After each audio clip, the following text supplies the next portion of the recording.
ఏదైతే వద్దంటాడో ఖచ్చితంగా దాన్నే చేస్తారండి. అన్యజనులను చూసి నేర్చుకున్నారు తప్ప శ్రమల దినాలు. ఇస్లాం వాళ్ళు 40 దినాలు చేస్తారా? వీళ్ళని చూశారు, వాళ్ళని చూశారు. ఏమంటే మెడలో వేసుకునే కండువాళ్ళ దగ్గర గొడవ. ఉపవాసం అని నువ్వు అనుకుంటున్నా కానీ దేవుడు ఆమోదించాలిగా.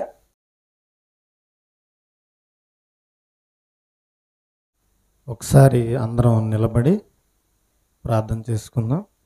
తగిన మా ప్రియ పరలోకపు తండ్రి, వీర్లపాడు ప్రాంతాన్ని ప్రేమించి 2 దినాల సభలు మా కళ్ళ ముందుకు తీసుకుని వచ్చారు. మరి 2వ దినంలోనికి తండ్రి మమ్మల్ని అందరినీ క్షేమంగా నడిపించారు.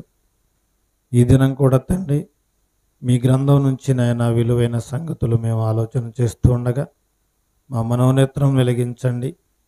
చెప్పబడుతున్న ప్రతి మాటలోని ఆంతర్యాన్ని ప్రతి ఒక్కరిని ఆయన గుర్తించి ఆ మాటల ప్రకారం జీవించటానికి, సమాజాన్ని సంస్కరించడానికి కృపను గ్రహించమని కోరుకుంటూ క్రీస్తు వారి పుణ్యనామమున ఈ ప్రార్థన అడిగి వేడుకుంటున్నాం మా తండ్రి, ఆమేన్. ఈ వీర్లపాడు గ్రామానికి చెందిన క్రైస్ట్ చర్చ్ వారి ద్వారా మరి ఏర్పాటు చేసిన 2 దినాల సభల్లో 2వ దినంలోనికి మనమంతా దేవుని మహాకృపను బట్టి ప్రవేశించాం. నేటి దినం కూడా విశేషమైన సంగతిని మనం నేర్చుకుందామండి. శ్రమ దినాలు పాటిస్తావా? క్రీస్తు కొరకు శ్రమ పడతావా? శ్రమ దినాలు పాటిస్తావా? క్రీస్తు కొరకు శ్రమ పడతావా? ప్రియమైన దేవుని వాళ్ళరా, ఈ భూమి మీద బ్రతుకుతున్న మనం అంతా కూడా ఎలా బ్రతికితే దేవునికి ఇష్టమవుతుందో, మన బ్రతుకులో ఎలా ఉంటే దేవునికి మేలు జరుగుతుందో లేదా మనకు మేలు జరుగుతుందో, ఈ విషయాలన్నీ కూడా దేవుడు బైబిల్ గ్రంథంలో స్పష్టంగా రాయించాడు. మనం కూడా మన పిల్లలకు పాఠాలు నేర్పిస్తూ ఉంటాం. చక్కగా చదువుకొని బుద్ధిమంతుడిగా స్కూలుకి వెళ్ళి టీచర్ చెప్పిన పాఠాలన్నీ నేర్చుకొని ఎగ్జామ్ రాసి పాస్ అయితే మన పిల్లలకు ఏమండి కొన్ని సంగతులు మనం నేర్పుతూ ఉంటాం. మరి నువ్వు బాగా చదువుకొని మంచి మార్కులతో పాస్ అయ్యి ఉద్యోగం చేస్తే రేపటి దినాన ఎండలోకి వెళ్ళి కూలీ నాలి చేయవలసిన అవసరం ఉండదు, కష్టపడవలసిన అవసరం ఉండదు. చూడు, ఆ ఎదురింటి అంకుల్ చూడు, చక్కగా ఎనషర్ట్ వేసుకొని చక్కగా ఉద్యోగానికి వెళ్ళిపోతున్నాడు ఆఫీస్కి. నువ్వు మంచిగా చదువుకుంటే ఆ అంకుల్లాగా ఉంటావని చెప్పేసి చెప్తూ ఉంటారు. ఒకవేళ చదువుకోలేదనుకో, ఆ పక్కింటి ఉన్న అంకుల్ ఒక ఆయన ఉంటాడు, ఆయన రిక్షా దొక్కుతావు అంటాడు. ఇదిగో అతనిలాగా నువ్వు రిక్షా దొక్కవలసిన పరిస్థితి వస్తుంది. లేదంటే టావీ పనికి వెళ్ళాలి, పొలంలో పనికి వెళ్ళాలి అని చెప్పేసి పిల్లలను వారిస్తూ ఉంటారనమాట. అంటే మంచి చెడులు వాళ్ళ కళ్ళ ముందు చెప్పి మనం వాళ్ళకి పాఠాలను నేర్పిస్తూ ఉంటాం. దేవుడు కూడా మనకేదైనా నేర్పించాలనుకున్నప్పుడు ఆయన కూడా అంతేనండి. ఒక ఉదాహరణ చూపించి ఏమంటే ఒక ఉపమానం చెప్పి వాళ్ళకు కనువిప్పు కలిగేటట్లుగా చేస్తూ ఉంటాడు. దేవుడు కూడా అదే నేర్పించాడు.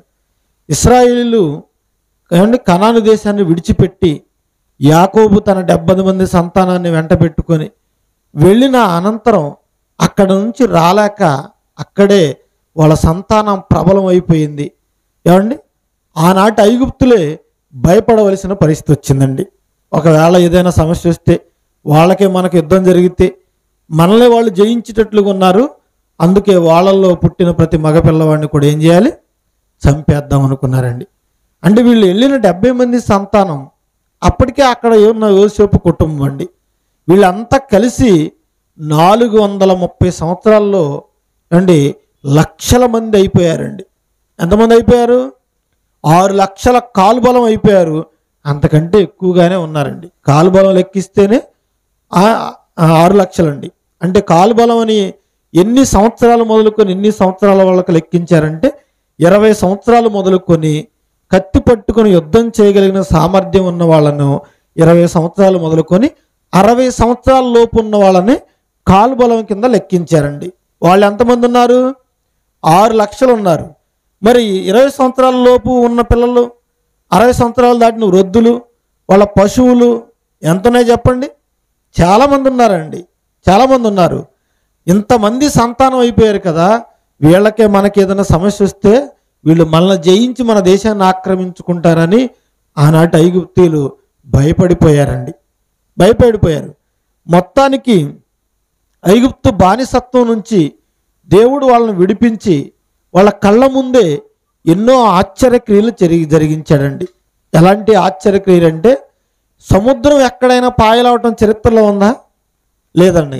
అంతకు ముందు కానీ ఆ తర్వాత కానీ ఎక్కడా జరగలేదండి ఇలాంటి సంఘటన. చరిత్రలో నిలిచిపోయిన సంఘటన అనమాట. దీన్ని Guinness book of the world రికార్డులో ఎక్కించాలి. కానీ వాళ్ళకి బైబిల్ మత గ్రంథం అని వాళ్ళు కొట్టి పారేశారండి. అర్థమైందా? దేవుడు చేసిన గొప్ప వింతలు ఎలాంటివి ప్రతిదీ కూడా Guinness book of the world రికార్డులో ఎక్కించాలండి. ఎవడో కప్పలు తిన్నాడని, బలులు తిన్నాడని, ఏదో చెట్టు ఎక్కాడని, కొండ ఎక్కాడని, ఇవండి ఎక్కించవలసింది. అవే వింతలు. తాజ్మహల్ మరలా కట్టొచ్చు, మరలా కట్టకూడదని ఆ పిచ్చోడు ఏం చేశాడు? కట్టిన వాళ్ళ చేతులు తెగ నరికాడండి. కట్టలేరు అలాంటిది. అలాంటి తాజ్మహల్ పోలిన తాజ్మహల్ని మరలా బంగ్లాదేశ్లో కట్టడం అనేది జరిగిందండి. జరిగిందా లేదా? ఇలాంటి వింతలు చూసిన కళ్ళారా ఇశ్రాయేలీయులు ఆ తర్వాత దేవుడు అంటే భయాన్ని మర్చిపోయారండి. ఏమండి, ఆ ఎర్ర సముద్రం పాయలైనప్పుడు ప్రతి వాడి గుండె అవిసిపోవాలి కదండి. కళ్ళారా చూసిన అద్భుత కార్యం అది, సూచక్రియ. ఆరిన నేల మీద నడిచారండి వాళ్ళు. ఆరిన నేల మీద. మనం కూడా విశాఖపట్నం బీచ్కి వెళ్తాం సెమినార్కి వెళ్ళినప్పుడు. అక్కడికి వెళ్ళినప్పుడు కాళ్ళకి ఎలాంటి మట్టి అంటుకుంటుంది? నల్లటి మట్టి బూట్లు అంటుకున్నట్టుగా అంటుకుంటాయండి. ఎందుకంటే సముద్రము తనలో ఉన్న మయలను ఏం చేస్తే బయటికి తోసేస్తుంది అనమాట. సముద్రము నిమ్మళంప నేరదన్నాడు. అవునా? ఆటుపోట్లు ఎప్పుడూ వస్తూ ఉంటాయి. అలాంటి సముద్రము కుడి ప్రక్క ఎడం పక్క వాళ్ళు దాటుతున్నప్పుడు రాశిగా నిలిచిపోయింది, గోడగా నిలిచిపోయింది. ఏమండి, లోపల ఉన్న అడుగు భాగం కూడా ఆరిపోయిందట. తూర్పు గాలిని రప్పించినప్పుడు ఆరిన నేల మీద నడిచారండి వాళ్ళు. ఆరిన నేల మీద నడిచారు. ప్రియులారా, అలాంటి అద్భుత కార్యాన్ని కళ్ళారా చూసిన ఇశ్రాయేలీయులు అరణ్యంలోకి వచ్చి ఆయన శోధించడం ప్రారంభించారండి. మాకు అది లేదు, ఇది లేదు, ఐగుప్తులో మేము ఉచితంగా తిన్నాం చేపలో. అబద్ధాలు ఆడుతున్నారు. ఉచితంగా తిన్నారా? ఉదయం లేచిన దగ్గర నుంచి బాగా మట్టి తొక్కి ఇటుకలు చేసి గడ్డి తెచ్చుకొని బానిసరకం చేసి తిన్నారు కదండి. బానిసత్వం చేసి తిన్నారు. ఉచితంగా తిన్నామని అబద్ధం ఆడుతున్నారు. దేవుడికి తెలియదా? దేవుడు తెలుసు కదండి. ఇక ఆ కానాను దేశంలోనికి అడుగు పెట్టే సమయానికి దేవుడు వాళ్ళకి హెచ్చరికలు చేస్తున్నాడు. ఎందుకంటే ఈ 430 సంవత్సరాలు వీళ్ళ కానాన్ని ఖాళీ చేసిన దగ్గర నుంచి 7 జాతులు వాళ్ళు వచ్చి ఆ కానాను దేశాన్ని ఆక్రమించుకున్నారు. వాళ్ళు 430 సంవత్సరాల నుంచి అక్కడే బ్రతుకుతున్నారండి.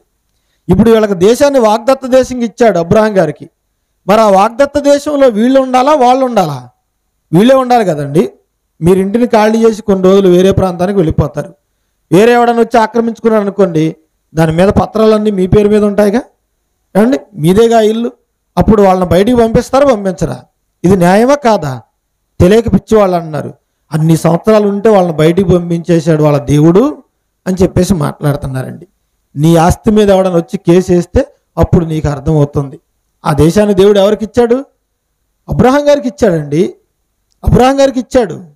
వీళ్ళారా, వీళ్ళు ఖాళీ చేసిన తర్వాత వీళ్ళు వచ్చి ఆక్రమించుకున్నారు. మరి వాళ్ళతో తప్పనిసరి యుద్ధం ఎదురైంది.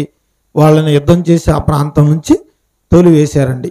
ఇక ఇప్పుడు వీళ్ళు మరలా ఆక్రమించుకున్న ఈ కానాను దేశం చూసారా? సుభిక్షమైన ఈ కానాను దేశంలో మీరు ఎలా ఉండాలన్నది దేవుడు చెప్తున్నారు వాళ్ళకి. ఎలా ఉండాలి? ఏమండి, వాళ్ళలో ఉన్న ఎన్నో ఆచారాలు ఉన్నాయి. అసలే ఐగుప్తు దేశం నుంచి వచ్చారు వీళ్ళు. 6 నెలలు సహవాసం చేస్తే ఏమైపోతారట? వారు వీరు, వీరు వారైపోతారు. అందుకే ఐగుప్తీల ఆచారాలు కానీ, మీరు ఖాళీ చేసిన దేశంలో ఉన్న 7 జాతుల వాళ్ళ ఆచారాలు కానీ మీరు అభ్యాసం చేయకూడదని దేవుడు వాళ్ళకి పాఠాన్ని నేర్పుతున్నాడండి. ద్వితీయోపదేశకాండం 12వ అధ్యాయము 4వ వచనం చూద్దామండి. ద్వితీయోపదేశకాండం 12వ అధ్యాయము 4వ వచనాన్ని చూద్దాం. మీరు మీ దేవుడైన యెహోవాను గురించి చేయకూడదు. మీ దేవుడైన యెహోవా మీ సమస్త గోత్రములలో తన నామమును స్థాపించుకొనుటకు నివాస స్థానం ఏర్పరచుకొనిన ఆ స్థలం ఏదో వెతికి అక్కడికే మీరు యాత్రలు చేయుచుండవలెను అన్నాడు. పిల్లరా, మనకు కూడా విశాఖపట్నం ఒక మంచి ఆధ్యాత్మిక కేంద్రంగా ఉందండి. ఏమంటే హైందవుల భాషలో అయితే ఒక పుణ్యక్షేత్రం అండి. మేము యాత్రలు చేస్తున్నామని అని చెప్పేసి వాళ్ళు సంవత్సరానికి ఒకసారి ఏదో యాత్ర పెట్టుకుంటారు. ఏదో ఒక గుడికి వెళ్ళి రావడానికి. మనం కూడా సంవత్సరానికి ఒకసారి యాత్ర చేస్తున్నాం. ఎక్కడికి? మోదవలస, విజయనగరం జిల్లా మోదవలస వెళ్తున్నాం. ఎందుకు? అక్కడి నుంచే జయశాలి గారు దేవుని సువార్త ప్రకటించడం ప్రారంభించారు. వీళ్ళరా ఆ స్థలాన్ని ఒక ఆధ్యాత్మిక కేంద్రంగా చేసుకొని అనేక మంది సేవకులను తయారు చేసి ఈరోజు భారతదేశంలో 8 రాష్ట్రాల్లో అలాగే ప్రపంచ దేశాల్లో కూడా ఆయన చెప్పిన సత్యం వెళ్ళిపోయిందంటేనండి మరి అక్కడికే మనం యాత్రలు చేస్తున్నాం. ఎందుకంటే సంవత్సరానికి ఒకసారి కష్టమైన నష్టమైన ఎన్ని ఇబ్బందులున్నా అక్కడికి వెళ్ళాలి, సత్యవాక్యాన్ని మనం నేర్చుకొని రావాలి. అర్థమైందా? అలాగే ఇశ్రాయేలు 12 గోత్రాల వాళ్ళు ఇష్టానుసారంగా ప్రవర్తిస్తారు, అన్యజనుల ఆచారాలు అభ్యసిస్తారని చెప్పేసి దేవుడు ఏమంటున్నాడంటే మీరు ఎక్కడికి వెళ్ళకూడదు, మీ దేవుడు తన నామాన్ని స్థాపించుకున్న స్థలం ఏదో వెతికి మీరు అక్కడికే యాత్రలు చెయ్యాలి అన్నాడు. అక్కడికే వెళ్ళాలన్నాడండి. అంటే ఎక్కడైతే ప్రవక్తలు ఉంటారో, ఆయన నామాన్ని ప్రకటిస్తున్నారో, ఆయన పేరిట ఎక్కడైతే మందిరం ఉందో, ఆయన పేరు పెట్టబడిన ప్రదేశం ఎక్కడుందో అక్కడికి వెళ్ళి వీళ్ళు ఏం చేయాలి? దేవుణ్ణి స్మరణ చేసుకోవాలి. అక్కడికి వెళ్ళటానికి వీళ్ళు అన్యజనుల ఆచారాలు మిగతావేవి కూడా అభ్యాసం చేయకూడదని చెప్తున్నాడండి. అదే విషయాన్ని మరలా పౌలు గారు ఎంత చక్కగా చెప్తున్నారో చూడండి. రోమీలకు రాసిన పత్రిక 12వ అధ్యాయము 2వ వచనం చూద్దామండి. రోమాపత్రిక 12వ అధ్యాయము 2వ వచనాన్ని. మీరు ఈ లోక మర్యాదను అనుసరింపక ఉత్తమమును దేవునికి అనుకూలమును సంపూర్ణమై ఉన్న దేవుని చిత్తమేదో పరీక్షించి తెలుసుకొనండి అంటున్నాడండి. చూసారా? ఈ లోక మర్యాదను అనుసరింపక అన్నాడు అండి. ఈ లోక మర్యాద ఎలాంటి మర్యాదలు ఉన్నాయి చెప్పండి? ఈ లోకంలో ఎలాంటి మర్యాదలు ఉన్నాయి? కొన్ని ప్రాంతాలకు వెళితేనండి ఆ ప్రాంతంలో ఉన్న వాళ్ళ మర్యాద, ఇంటికి వెళ్ళిన వారికి, మనం ఇంటికి వచ్చిన వాళ్ళకి సహజంగా ఒక గ్లాసు మంచినీళ్ళు ఇస్తామండి. ఆ ప్రాంతానికి వెళ్తే వాళ్ళు ఏం చేస్తారు తెలుసా? ఒక గ్లాస్ సారా ఇస్తారండి. అది వాళ్ళ ప్రాంతంలో మర్యాద. ఇప్పుడు మనం సారా తాగుతామా చెప్పండి? అది వాళ్ళ మర్యాద అట. ఇలాంటి మర్యాదల లోకంలో ఎన్నో ఉన్నాయండి. ఇలాంటి మర్యాదల లోకంలో ఎన్నో ఉన్నాయి. వాళ్ళ ఆచారాలు, వాళ్ళ సాంప్రదాయాలు, వాళ్ళ పద్ధతులు చాలా ఉన్నాయండి. అండ్ ఒరిస్సా ప్రాంతానికి వెళ్ళిపోయాం మేము సువార్త చేయడానికి. వాళ్ళ ఆచారం ఏంటంటే భోజనం చేసిన తర్వాత వాళ్ళే వచ్చి చెయ్యి గడుగుతారు, మూతి గడుగుతారు, టవల్ తీసుకొని చెయ్యి మూతి తుడి చేస్తారు. అమ్మా వద్దామంటే వాళ్ళు వినరే. ఎందుకంటే వాళ్ళ ఇంటికి అతిథి వస్తే వాళ్ళకి ఆచారం ఉందన్నమాట, అలా చెయ్యాలి. అలాగే ఈ కనానీయుల ఆచారాలు అక్కడ చాలా మెండుగా ఉన్నాయి. ఇదిగో అలాంటి ఆచారాలు మీరు పాటించవద్దు. అదే పౌలు గారు చెప్తున్నారు, ఈ లోక మర్యాదను మీరు అనుసరింపక అన్నాడు. మరొక మాట చూద్దామండి. ఇర్మియా గ్రంథం 10వ అధ్యాయము 2వ వచనాన్ని చూద్దామండి. ఇర్మియా గ్రంథం 10వ అధ్యాయము 2వ వచనం. దేవుడు సెలవిచ్చినదేమనగా అన్యజనముల ఆచారములను మీరు అభ్యాసం చెయ్యవద్దు అన్నాడు. అభ్యాసం చేయవద్దు. ఏమండి, ఏదైనా మన పని అభ్యాసం చేస్తేనే వస్తుందండి. ఏదైనా పని నేర్చుకుంటే వస్తా, ఊరికే చూస్తే వస్తుందా? నేర్చుకుంటేనే కదండి. సాధన చేస్తే కదా. సాధనమున పనులు సమకూరు ధరలోన అన్నారు. అంటే సాధన చేస్తే తప్ప పనులు జరగవు అనమాట, రావన్నమాట. అలాగే దేవుడు ఏమన్నాడంటే మీరు అన్యజనుల ఆచారాలు మీరు అభ్యసింపకండి. ఇదిగో నేను ఆజ్ఞలు విధులు మీకు ఇచ్చాను, వీటి ప్రకారం మీరు నడుచుకోండి అని చెప్తున్నాడండి. వీటి ప్రకారం మీరు నడుచుకోండి అని చెప్తున్నారు. కానీ మనం ఆ ప్రకారం నడుచుకుంటున్నావా? ఆ ప్రకారం నడుచుకున్నావా? లేదు కదండి. అందుకే మీరు ఈ విధంగా నడవండి, ఈ విధంగా నడవండి అని దేవుడు వాళ్ళకి ఎన్నో హెచ్చరికలు చేస్తూనే వచ్చాడండి. కానీ వాళ్ళు వింటేనా? వాళ్ళు వింటే కదండి దేవునికి వ్యతిరేకంగా నడుచుకుంటూనే ఆయనకి విసుగు తెప్పించారు. విన్నారు కదా ఇందాక, ఆయన కోపం పుట్టించునే వచ్చారట ప్రతి విషయంలో. కానీ దేవుని మనసును అర్థం చేసుకొని ఆయన ఇష్ట ప్రకారం నడుచుకునే వాళ్ళు ఒక్కరు కూడా లేరండి, ఒక్కరు కూడా లేరు. అందుకే ఆయన ఎన్నో విధాలుగా వాళ్ళకి హెచ్చరికలు జారీ చేస్తూ ఆయన మనసును తెలుసుకోవాలని ఎంతో బాధపడుతూ వాళ్ళకి అనేక మంది ప్రవక్తల చేత వాక్యాన్ని ప్రకటించినా కానీ పెందల కన్నే పంపించి వాళ్ళు పెడల చెవిని పెట్టిన వాళ్ళుగా ఉంటున్నారండి. అందుకే ఆయన బాధపడుతున్నాడు. ఆకాశం ఆలకించుము, భూమి చెవియొగ్గుము. నేను పిల్లల్ని పెంచాను, వాళ్ళని గొప్పవాళ్ళగా చేశాను. ఈరోజు నా మీద వాళ్ళు ఏం చేస్తున్నారు? తిరుగుబాటు చేస్తున్నారు. మరి ఎవరికి చెప్పుకోవాలండి? దేవుడు ఎవరు చెప్పుకోవాలి? వద్దు అన్నదే ఈరోజు తప్పకుండా మేము చేస్తామంటున్నారండి. ఆయన ఏదైతే వద్దంటాడో ఖచ్చితంగా దాన్నే చేస్తారండి. చూడండి, తల్లిదండ్రులు ఇంటి దగ్గర ఏదైతే వద్దంటారో పిల్లలు ఖచ్చితంగా అదే పని చేస్తారండి. ఎందుకు? ఈ లోక మర్యాద. ఎందుకంటే యుగ సంబంధమైన దేవత వాళ్ళని ఆవహించాడు. అందుకే ఏది అయితే మంచి మనం చెబుతామో ఆ మంచికి ఆపోజిట్గా చేయటమే యుగ సంబంధమైన దేవత లక్షణం. ఆ లక్షణం మనుషులందరిలోకి వచ్చిందండి. ఇశ్రాయేలు కూడా అదే చేస్తున్నారట. ఏం చేస్తున్నారు? ఆచారాలు, సాంప్రదాయాలు, పద్ధతులు. అదే యెషయా గారు చెప్తున్నారు. 29వ అధ్యాయము 13వ వచనం చూద్దామండి. యెషయా గ్రంథము 29వ అధ్యాయము 13వ వచనాన్ని ధ్యానిద్దాం. దేవుడు ఎలాగ సెలవిస్తున్నాడు? ఈ ప్రజలు నోటి మాటతో నా యొద్దకు వస్తున్నారు, పెదవులతో ఒల్లె వేస్తున్నారు, కానీ తమ హృదయం నాకు దూరం చేసుకుని ఉన్నారు. వారు నా ఎడల చూపు భయభక్తులు మానవ విధులను బట్టి వారు నేర్చుకుననివి అన్నాడు. చూసారా? అందుకే నేను దేవుడు ఆనాటి ఇశ్రాయేలుకు చెప్తున్నాడు, ప్రతి ప్రవక్త ద్వారా నేర్పిస్తున్నాడు అనమాట. ఇర్మియా గారు, యెషయా గారు అందరూ చెప్తున్నారు, ఇదిగో అన్యజనుల ఆచారాలు వద్దన్నాడు, అన్యజనుల ఆచారాలు వద్దన్నాడు. వాళ్ళు ఎలా చేస్తారో చెప్తున్నాడండి. ఎలా చేస్తారట? ఈ ప్రజలు నోటి మాటతో నా యొద్దకు వస్తున్నారు, పెదవులతో కనపరుస్తున్నారు, కానీ వాళ్ళ హృదయంలో నాకు చోటు లేదు అంటున్నాడండి. హృదయంలో చోటు లేదు అన్నాడు. ఏమండి, దేవునికి కావాల్సింది ఎక్కడ స్థానం? హృదయంలోనండి. ఆయనకు కావాల్సింది హృదయంలో చోటు కావాలి. నువ్వు నోటితో ఆయన పొగిడితే, పొగడతలతో ముంచెత్తే ఏంటండి ఆయనకు లాభం చెప్పండి? ఏంటి ఆయనకు లాభం చెప్పండి? ఆయనకు హృదయంలో చోటు ఉండాలండి. ఏమండి, భార్య హృదయంలో భర్తకు తప్ప వేరొకరికి చోటు ఉంటే ఆ భర్తకు ఎంత బాధ కలుగుతుంది? పిల్లల హృదయాల్లో తల్లిదండ్రులకు చోటు లేకుండా వేరే వాళ్ళకు ఉంటే ఎంత బాధపడతారు చెప్పండి?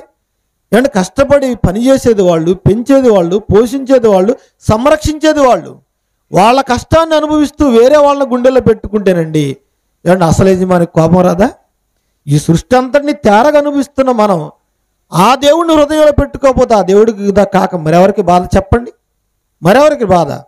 అందుకే వీళ్ళు ఏం చేస్తున్నారంటే వాళ్ళు అనుసరించే పద్ధతులు మానవ విధులను బట్టి నేర్చుకున్నారు అంటున్నారు. ఎవరిని చూశారు? అన్యజనులను చూసి నేర్చుకున్నారు తప్ప దేవుడు విధించిన విధులు కానీ ఆయన ఆజ్ఞలు కానీ వీళ్ళు పాటించే స్థితిలో లేరండి. అందుకే ఆయన బాధపడుతున్నారు అనమాట. ఏమంటే అన్యజనుల ఆచారాలు ఎలా ఉన్నాయో కొన్ని సంగతులు మనకు తెలుసు కదండి. అనంతపురంలో పిడకలతో కొట్టుకునే పండగ వస్తుందండి ఒకటి. ఏమంటే పిడకలు అనగానే ఏదో తేలిగ్గా ఉండే అనుకోకండి, పేడతో నుండి గట్టి ముద్ద చేస్తారు కుడులాగా. ఇక దొరికిన వాళ్ళ కొడతానే ఉంటారు. ఏమండి అదొక పండగ, ఒళ్ళంతా రక్తం గారిపోతూ ఉంటుంది. ఏమండి దేవరకద్ర అని ఉంది కర్నూలు జిల్లాలో, అక్కడేం పండగ ఉంది? కర్రలతో కొట్టుకునే పండగ ఉంది. ఏమండి మాల మల్లేశ్వర స్వామి అని ఒక దేవుడు ఉంటాడు అక్కడ. ఏమండి ఎవరు ఈ గ్రామం ఆ గ్రామానికి మధ్యలో తీసుకొచ్చి ఆ దేవుడి ఫోటో పెడతారు. వాళ్ళు వీళ్ళు కర్రలతో కొట్టుకుంటారు, తలలో బగిలి రక్తం గారిపోతూ ఉంటుంది. ఎంత రక్తం గారితే అంత దేవుడికి అర్పణ అర్పించినట్టు అనమాట. పోలీసులు కూడా అక్కడికి వెళ్ళి చేతులు ఎత్తేస్తున్నారు. పోలీసుల మధ్యలోకి వెళ్తే వీళ్ళని కూడా చెత్త కొడుతున్నారు, వీళ్ళ తలలు పగిలిపోతున్నాయి. వాళ్ళు కూడా ఏం చేయలేకపోతున్నారు. ఏంటంటే మా ఆచారం, మా పద్ధతి. ఏమంటే ఇక మన దగ్గర ఉన్న దుర్గగూడెం చూసారా విజయవాడలో, అక్కడ ఒరిస్సా నుంచి ఒక వ్యక్తి వస్తాడండి. అతను ఏం చేస్తాడంటే భక్తిని చాటుకోవటానికి ఏమండి ఈ శరీరం ఉంది చూసారా, ఈ శరీరం మీద బట్టలు తీసేసి వేలాడుతున్న ఇనుప హుక్స్ ఉంటాయి చూడండి, కొక్కేలు అంటారు వాటిని, తన శరీరంలో గుచ్చుకొని అలా వేలాడుతూ చేతిలో నుండి ఒక దీపాన్ని పెట్టుకుని అర్పణ అర్పిస్తాడండి. అది అతను చాటుకున్న భక్తి. ప్రతి సంవత్సరం వస్తాడు. ఏమండి ఈ శరీరంలో కొక్కేల మీద వేలాడదీస్తే ఎంత నొప్పి అండి, ఎంత నొప్పి. ఏదో చేయాలి దేవుని పట్ల అన్న ఆరాటం వాళ్ళకి, భక్తిని చాటుకోవటానికి. అలాగే ఈరోజు క్రైస్తవులు కూడా భక్తిని చాటుకోవటానికి వాళ్ళు అనుసరిస్తున్న ఆచారాలనే ఆచరిస్తున్నారండి. ఏంటి ఆచారాలంటే క్రైస్తవ్యంలో 40 దినాల ఉపవాస దీక్షలు. ఏమంటారు మరొక పేరు దీనికి? శ్రమల దినాలు. శ్రమల దినాలు, శ్రమల కాలపు ధ్యానములు. ఈ 40 రోజులు చూడండి ఏం చేస్తున్నారు వీళ్ళంటే, ఒక 15 సంవత్సరాల వెనక్కి వెళితేనండి క్రైస్తవులో ఈ ఆచారం ఉందా? ఈ పద్ధతి ఉందా?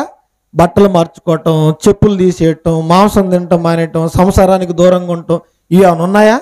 ఏమీ లేవండి. మరి ఎప్పుడు వచ్చాయి? ఎవడో ఒకడో వెలిపించాడు. అందుకే వేలం వెర్రి అంటారు కదండి, ఎవడో ఒకడు చేస్తాడు, వాడిని చూసి వీళ్ళు చేస్తారన్నమాట. పులిని చూసి నక్క వాతలు పెట్టుకుంది అంటారు. పులి కంటే స్వతహాగా ఒంటి నిండా మచ్చలు ఉంటాయండి, మరి నక్కకు కూడా ఉంటాయా? ఏమంటే అడవిలో అన్ని జంతువులు పులికి భయపడుతున్నాయి, గర్జిస్తే గాండిస్తే, ఇప్పుడు నన్ను చూసి కూడా భయపడాలని చెప్పేసి వేషం వేసుకుంటే నక్క పులి అవుతుందా? ఏమంటే రాత్రి రాత్రి వాతలు పెట్టించుకుందంట ఒంటి నిండా, నాకు కూడా పులి అంటే మచ్చలు కావాలని. తెల్లారిపాటికి వాత వ్యాధి వచ్చి చచ్చిపోయిందండి. ఎవరినో చూసి మనం నేర్చుకుంటే ఇలాగే ఉంటుంది. అర్థమైందా? నీకున్న పని ఏంటో నువ్వు చేసుకోవాలి, నీకు అప్పగించిన బాధ్యత ఏంటో నువ్వు చేయాలండి. ఎవరినో చూసి నేర్చుకుంటావా? ఏమంటే ఒక 15 సంవత్సరాల వెనక్కి వెళ్తే ఇలాంటి ఆచారం లేదు కదా. మరి ఎందుకు పాటించారంటే అన్యజనులను చూశారండి. ఇస్లాం వాళ్ళు 40 దినాలు చేస్తారా? వాళ్ళు బట్టలు అయితే మార్చుకోరు కానీ ఉపవాసం చేస్తారండి. ఉదయం 6 గంటల నుంచి సాయంకాలం 6 గంటల వరకు పచ్చి మంచినీళ్ళు కూడా తాగరండి వాళ్ళు. ఇక మరీ విచిత్రం వాళ్ళు చెప్పేదంటే నోట్లో ఊరే లాలాజలం కూడా మెంగకూడదట. ఏమంటే అసలు మనిషి నోట్లో ఊరే అమ్ము మెంగపోతే బ్రతకగలడా?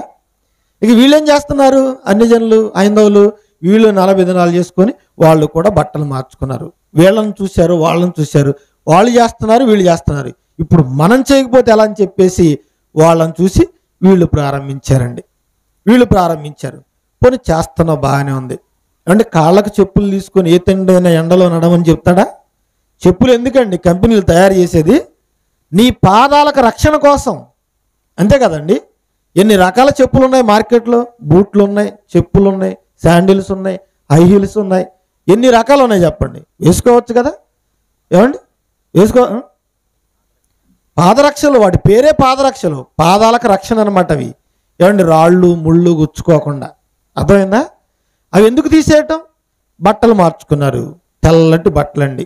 ఇక ఈ బట్టల్లో కూడా మరలా తేడా ఏంటి? తేడా అంటే ఈ చర్చి వాళ్ళు వైట్ అండ్ వైట్ కామన్ అండి. మరలా ఏమండి మెడలో వేసుకునే కండువాల దగ్గర గొడవ. వీళ్ళు ఆ కండువాల బ్లూ చెక్స్ కండువాలు వేసుకున్నారు అనుకోండి, ఆ ఎదురు చర్చి వాళ్ళు బ్లాక్ కలర్ చెక్స్ ఉండాలన్నమాట గీతలో. అక్కడ తేడా ఏంటయ్యా, వాళ్ళు బ్లూ వేసుకున్నారు మీరు బ్లాక్ వేసుకున్నారంటే వాళ్ళు మేము ఒక సంఘం కాదండి. చూసారా, వాళ్ళు వీళ్ళు ఒక సంఘం కాదట. ఏమండి బట్టలు మార్చుకోవటం. ఈ మధ్యకాలం మొన్న నేను 8వ తారీఖు మా అత్తగారు ఊరు వెళ్ళానండి. ఏమండి ఒక కార్యక్రమానికి వెళ్ళాను. అక్కడ వంకాయ కలర్ బట్టలు వేసుకున్నారు. ఏమండి అందరూ తెల్లవి వేసుకున్నారు, వీళ్ళేంటి వంకాయ కలర్ బట్టలు వేసుకున్నారంటే వీళ్ళట భక్తిలో సీనియర్లు అయిపోయారట, పండిపోయారట. అంటే సీనియర్ సిటిజన్షిప్ వచ్చింది వాళ్ళకి. 2-3 సంవత్సరాలు తెల్లవి వేసుకుంటారట, ఇక 4వ సంవత్సరం వేసుకోరట. ఎందుకు? భక్తిలో వీళ్ళు సీనియర్ అయిపోయారట. అందుకే వీళ్ళు వంకాయ కలరు బట్టలు వేసుకోవాలట. ఎక్కడనుందా బైబిల్లో? బైబిల్ ఎక్కడనుందా? దేవుడికి ఒకే రంగు బట్టలు ఇష్టమైతే మరి ఇన్ని రంగులు ఎందుకు చేశాడు దేవుడు? ఇక మల్లెపూలు తప్ప ప్రపంచంలో ఏ రంగు పూలు ఉండకూడదు. చామంతి, మందార, బంతి, రోజా ఇవన్నీ ఎందుకున్నాయి? నీ కంటికి ఒకే రంగు నచ్చదని దేవుడు తెలుసండి, అందుకే ఇన్ని రంగులు చేశారు. ఒకటే తెల్ల కలర్ బట్టలు వేసుకునే వాళ్ళు భక్తులు అనుకుంటే రాజకీయ నాయకులు కూడా తెల్ల కలర్ బట్టలే వేసుకున్నారు. వాళ్ళు కూడా భక్తులేనా? రాయలసీమ పోతే వాళ్ళు కూడా ఫ్యాక్షనిస్టులు, వాళ్ళు కూడా వైట్ అండ్ వైట్ వేసుకుంటారు. వాళ్ళు భక్తులేనా? చెప్పండి ప్రియులారా. వైట్ కాలర్ నేరగాళ్ళు అంటున్నారు వాళ్ళని. ఎవరు వాళ్ళు? రాజకీయ నాయకులే, వైట్ వేసుకున్న వాళ్ళే. అంటే నువ్వు తెల్ల బట్టలు వేసుకున్నావు, నువ్వు భక్తుడు అని నువ్వు అనుకున్నావు, కానీ నీ హృదయం ఎక్కడుందన్నాడు దేవుడు? దూరంగా ఉందన్నాడండి. మరి వీళ్ళని అడిగితే ఎందుకయ్యా మీరు ఇలా 40 దినాలు చేస్తున్నారంటే, అదేంటండి మీరు వ్యతిరేకంగా మాట్లాడుతున్నారు, యేసుక్రీస్తు వారు 40 దినాలు చెయ్యలేదా అంటున్నారు. చేశాడు, బాగానే ఉంది. ఆయన ఎలా చేశాడు? పోనీ ఆయన చేశాడు, నిన్ను చేయమని చెప్పాడా? చేయలేదండి చెప్తున్నారు మరలా వీళ్ళు, తాతకు దగ్గులు నేర్పినట్లుగా. ఏమండి యేసుక్రీస్తు వారు 40 దినాలు చేశాడు. ఎక్కడైనా బైబిల్లో మీరు 40 దినాలు చేయండి అన్నాడా? నన్ను జ్ఞాపకం చేసుకొనుటకై 40 దినాలు చేయమన్నాడా? లేదండి. నన్ను జ్ఞాపకం చేసుకొనుటకై బల్లారాధన చేయమన్నాడు. ఇది చేయమన్నాడా? లేదు కదండి. మరి మోషే కూడా చేశాడు కదండి. చేశారు వాళ్ళు చేశారు, నిన్ను చేయమని చెప్పలేదుగా. నిన్ను చేయమని చెప్పారా? పోని వాళ్ళు చేశారనుకుంటే వాళ్ళలాగా నువ్వు చేస్తున్నావా?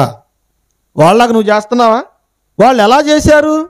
మత్తయి సువార్త 4వ అధ్యాయం కానీ లూకా సువార్త 4వ అధ్యాయం కానీ ఈ 2 అధ్యాయాలు మనం చూస్తేనండి, ఆయన 40 దినములు 40 పగళ్ళు చేశారండి. ఏంటి యేసుక్రీస్తు వారు ఎక్కడ దినం అంటే నువ్వు హాఫ్ డే అనుకుంటావు అని చెప్పేసి వాళ్ళలాగా 6 నుంచి 6 వరకు నువ్వు తింటాం, 6 నుంచి 6 వరకు మానేయటం చేస్తావని చెప్పేసి ఆయన ఏం చెప్తున్నాడు? మత్తయి సువార్త కానీ లూకా సువార్త కానీ ఈ 4 అధ్యాయాలు చేస్తే మనకు అర్థమవుతుందండి. 40 దినములు 40 రాత్రుళ్ళు. చూసారా అక్కడ ఎంత చక్కగా చెప్తున్నాడు. 40 దినములు అనగానే నువ్వు ఎక్కడ పగలు మాత్రమే అనుకుంటావని చెప్పేసి 40 దినములు 40 రాత్రులు కూడా అన్నాడండి. అంటే డే అండ్ నైట్ చేశాడు ఆయన ఉపవాసం. ఆయన ఏం చేశాడు? డే అండ్ నైట్ చేశాడు. పగలు ఉన్నాడు, రాత్రి కూడా ఉన్నాడు. ఎన్ని రోజులు ఉన్నాడంటే 40 రోజులు ఉన్నాడండి. ఇక ఆ దినాల్లో ఏమైనా తిన్నాడా? ఏమీ తినలేదండి. మరి వీళ్ళు ఏం చేస్తున్నారు? రాత్రి తింటున్నారు, పగలు మానేసేస్తున్నారండి. 12 గంటలు ఉండలేరండి ఎవరైనా? ఉండలేరా? ఉంటారు కదండి. ఆ దినముల్లో ఏం తిన్నాడు? ఆయనే చెప్తున్నాడు. లోకాసు వార్తలు చూస్తే ఆ దినములలో లోకా 4:2 ఆ దినములలో ఆయన ఏమీ తినలేదు. ప్రియులారా, ఈరోజు మన ఉపవాసాలు ఎలా ఉన్నాయి చూడండి. ఉపవాసం పేరిట మనం మానేసింది ఏంటి? అన్నం తిన్న మానేసామండి. అసలు అన్నంలో ఏముంది చెప్పండి ప్రియులారా? అన్నం తిన్న మనం ఎలా ఉన్నాం? గడ్డి తిన్న గేదె ఎలా ఉంది చెప్పండి? అది బలంగా ఉందా? మనం బలంగా ఉన్నావా? ఈరోజు మనం తినే అన్నంలో ఏమీ లేదండి. అండ్ ఎందుకంటే మనకు ఎలాంటి బియ్యం కావాలి? లలిత బ్రాండ్ రైస్ కావాలి. తెల్లగా తలతల మెరిసిపోవాలన్నమాట. ఏమండి ఆ తెల్లగా తలతల మెరిసే దానిలో ఏ ఉపయోగం లేదు. దానికంటే గోధుమ గడ్డి తింటేనే బలంగా ఉంటాం. గోధుమ గడ్డి జ్యూస్ చేసుకొని తాగుతున్నారండి ఉదయం. చూడండి, ఆకులు అలములు తినండి ఆ మంతెన సత్యనారాయణ చెబుతున్నాడు. ఏమండి మంతెన మాటని వంతెనలు ఎక్కుతున్నారు వీళ్ళు. అర్థమైందా? ఏం ఉపయోగం చెప్పండి? దేవుడు చెప్పినట్టు తింటే ఆరోగ్యం అండి.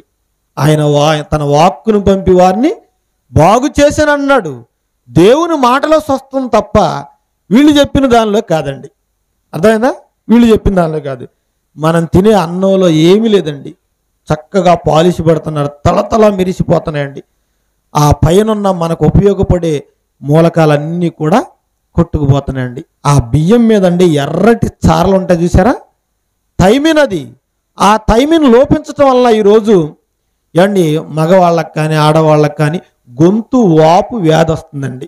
ఏం పేరు దాని పేరు? థైరాయిడ్. ఎందుకు? ఇలాంటి ఎర్రటి చారలు లేకపోవటం వలన. ఒకప్పుడు ప్రతి ఇంటిలో ఉండి కింద ఒక రోలు ఉండేది, ఒక రోకలు ఉండేదండి. ఏమండి తల్లిదండ్రులు బాగా ఒడ్లను దంచి చాటలో చెరిగి అన్నం వండేవాళ్ళు. ఎర్రగా తెల్లగా అలా మిక్సింగ్ కనపడతా ఉండేది. ఆ రోజు వాళ్ళు తిన్నారు. వాళ్ళకి ఏమైనా ఆ రోగం వచ్చిందా? లేదు కదండి. ఇప్పుడు ఎందుకు ఎవరిని చూసినా థైరాయిడ్ అంటున్నారు? ఇదిగో ఈ పాలిష్ బట్టిని తినడం వల్లే. అది మానేశారు. అందులో ఏముంది? బలం లేదు. దానికంటే బలమైన ఆహారం ఇడ్లీలు తింటున్నారు, గంటకి జ్యూసులు తాగుతున్నారు. అవి బలమైన ఆహారమేగా. ఏమండి డ్రై ఫ్రూట్స్ తీసుకుంటున్నారు. ఏమండి అవి బలమైనవి. ఇంకా వీళ్ళకి ఏం ఆకలేస్తుంది చెప్పండి? అదే ఉపవాసం. ఉపవాసం పేరుతో వీళ్ళు మానేసిందేంటి? ఒక్క రైస్ మానేశారు, మిగతా కడుపంతా ఖాళీ లేకుండా గంటకి పేపాల లెక్క తాగేస్తూనే ఉన్నారు కదండి. ఇదేం ఉపవాసం చెప్పండి? ఇదేం ఉపవాసం? ఉపవాసం అని నువ్వు అనుకుంటున్నా కానీ దేవుడు ఆమోదించాలిగా. యేసుక్రీస్తు ఇలా చేశాడు. మరి మోషే గారు కూడా 40 దినాలు చేశాడు. ఎన్నిసార్లు చేశాడు ఆయన? ఎన్నిసార్లు చేశాడండి మోషే గారు? 5 సార్లు 40 దినాలు ఉపవాసం ఉన్నాడండి ఆయన. ఎన్నిసార్లు ఉన్నాడు? చెప్పండి. ఎన్నిసార్లు ఉన్నాడండి? బైబిల్ చదువుతున్నారు చెప్పండి. ఎన్నిసార్లు ఉన్నాడు? 2 సార్లు ఉన్నాడండి. 2 సార్లు ఉన్నాడా? చూద్దాం ఆయన చరిత్ర కూడా.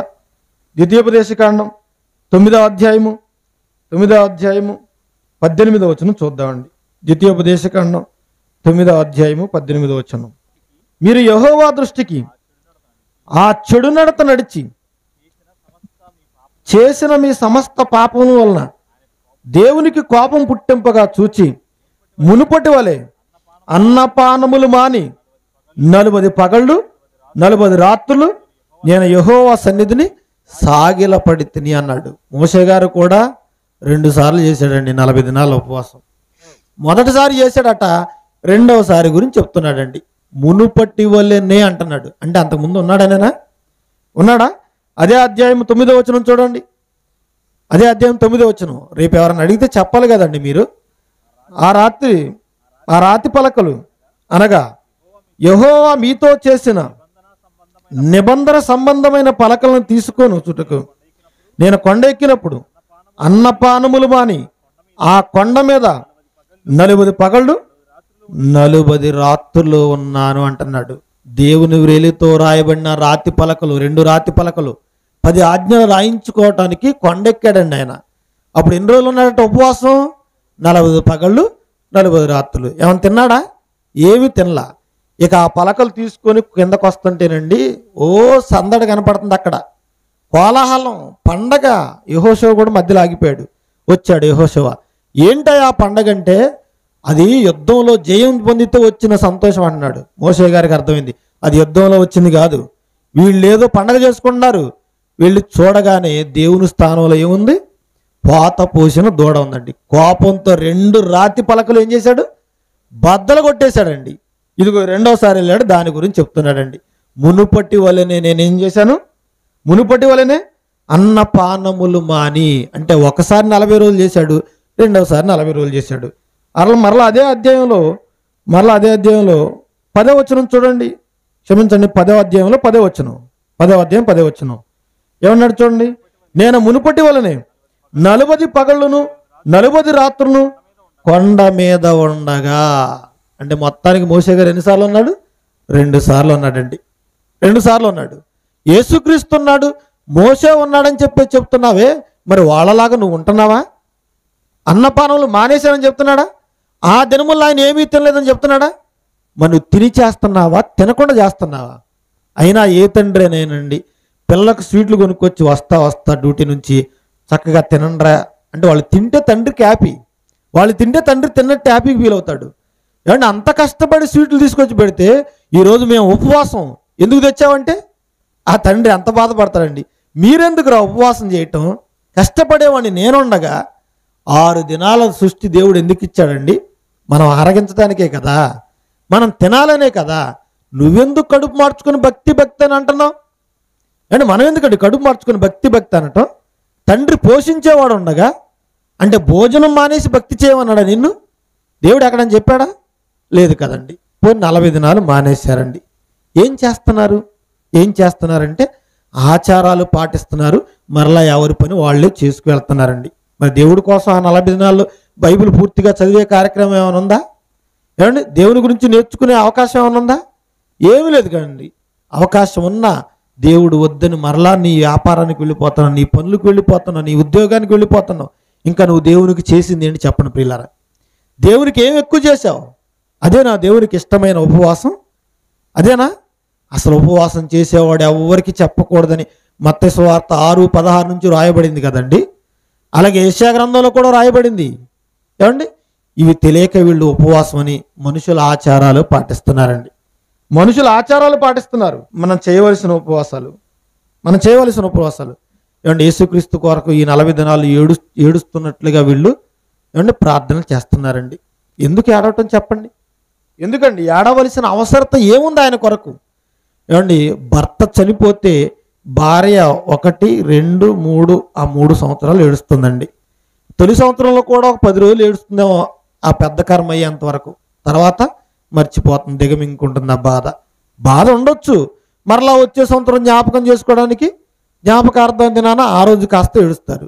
మరలా 3 సంవత్సరం ఇలా 3 సార్లు చేసి వదిలేస్తారు కదండి. ఇక 10 సంవత్సరాలు ఏంటంటే ఏడుస్తారా? చచ్చిపోయిన రోజు ఏడ్చినట్టు ఏడవరు కదండి. మరి యేసుక్రీస్తు చచ్చిపోయి ఎన్ని సంవత్సరాలు అవుతుంది? ఎన్ని సంవత్సరాలు? 2000 సంవత్సరాలు అయిపోతే ఈయనేదో కళ్ళారా చూసినట్లుగా, ఈయన కళ్ళ ముందే సిలువు మోయించినట్లుగా, అబ్బో ఎనలేని ప్రేమ పొంగినట్లుగా కన్నీరు మున్నీరు అవుతూ ఉంటారండి. వాళ్ళు ఎందుకు ఏడుస్తున్నారంటే భర్త తాగొచ్చి కొడుతున్నాడు, పిల్లల మాట వినట్లేదు, చదువుకోవట్లేదు, ఇవన్నీ సమస్యలు గుర్తు తెచ్చుకుని ఏడుస్తారు తప్ప నిజంగా దేవుని గురించి ఏడవాలంటే సమాజానికి వెళ్ళి సువార్త చెప్పి వీళ్ళు మారట్లేదని వాళ్ళ కోసం ఏడవాలండి. అది చేయటం లేదు. కూర్చొని ఏడటం ఈజీ కదండి. కూర్చొని ఏడటం ఈజీ. ఎవరైనా సమాజంలో మనల్ని మాటన్నా దెబ్బ కొట్టినా రోషంతో ఉంటాం, అక్కడ ఏడుపు రాదు మనకి. ఏడుపు వస్తా కానీ అక్కడికి వెళ్ళి నటిస్తారండి. సినిమాలోనట ఏమండి కంట్లోని గ్లిజర్ని వేయకుండానే ఏడుపు వచ్చే హీరోయిన్లు అంటే ఎక్కువ తీసుకుంటారట. ఏమండి ఆ పోటీ పెడితే మన వాళ్ళే గెలుస్తారండి. అర్థమైందా? కంట్లో ఏం వేయకుండానే ఏడుపు వచ్చేస్తుంది, కన్నీళ్లు గారుతుంది. ఎందుకు గారుతున్నాయి? ఈ బాధలు తలుచుకుని నువ్వు ఏడుస్తున్నావు తప్ప నిజంగా దేవుని కోసం ఏడుస్తున్నావా?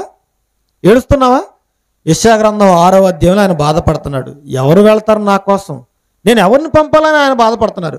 ఆయన బాధ నీకు నిజంగా అర్థమైతే నువ్వు చర్చిలో కూర్చొని ఏడవటం కాదు. ఏం చేయాలి? ఆయన సంతోషపెట్టడానికి వాక్యాన్ని చేత పట్టుకొని ఒక పాపిని రక్షించే కార్యక్రమం చేయాలండి. ఇది చేస్తున్నారా? ఇది చేస్తున్నారా? దేవుని సంతోషపెట్టే కార్యక్రమం. అది చేయకుండా ఎక్కడ కూర్చొని ఏడిస్తే దేవునికి ఏంటండి ఉపయోగం? దేవునికి ఏంటి ఉపయోగం? ఒక పాపి మారితే దేవునికి చాలా ఆనందం అండి. ఆ కార్యక్రమాలు కావాలి. ఆయన సిలువ మోసుకుంటూ వెళుతున్న సందర్భంలో యెరూషలేము కుమార్తెలు వచ్చి కన్నీరు మున్నీరయ్యి దుఃఖాక్రాంతులై ఏడుస్తూ ఉంటే అప్పుడు ఆయన ఏమని చెప్పాడో చూడండి. లూకాసు వార్త 23వ అధ్యాయము 27వ వచనం చూద్దామండి. లూకాసు వార్త 23వ అధ్యాయము 27వ వచనం.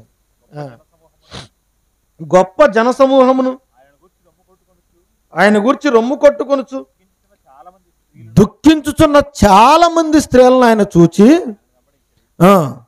యేసు వారి వైపు చూచి, యెరూషలేము కుమార్తెలారా, నా నిమిత్తం ఏడకండి, మీ నిమిత్తము మీ పిల్లల నిమిత్తము ఏడవండి అన్నాడు. ఇప్పుడు మనం ఏమనుకోవాలి?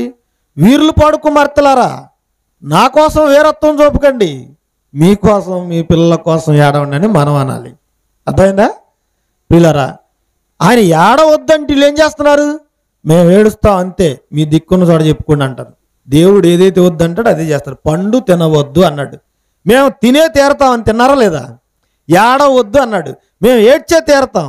మరి పాస్టర్ గారు చెబుతున్నారుగా ఏడవండి ఏడవండి ఏడవండి అంటే ఏడవటమే పరమావధి అనుకుని వీళ్ళు ఏడుస్తున్నారండి. అర్థమైందా? ఏడవకపోతే దేవుడు అంగీకరించలేమని వీళ్ళు ఏడుస్తున్నారు. అసలు ఏడవటానికి ఏమన్నా కారణం ఏమైనా ఉందా? కారణం ఏమైనా ఉందా? ఎవడన్నా మాటన్నా కొట్టిన రోషం పూని వాడి మీదకి వెళ్తా అప్పుడు ఏడుపు రాదు. ఇక్కడ మాత్రం తలుచుకొని వెక్కిళ్ళు పడుతూ ఏడుస్తారండి. ఎందుకు ఏడుస్తున్నావు అంటే అసలు కారణం దేవుడి కోసం కాదండి, వీళ్ళ సమస్యలన్నీ గుర్తు తెచ్చుకొని ఏడుస్తున్నారు.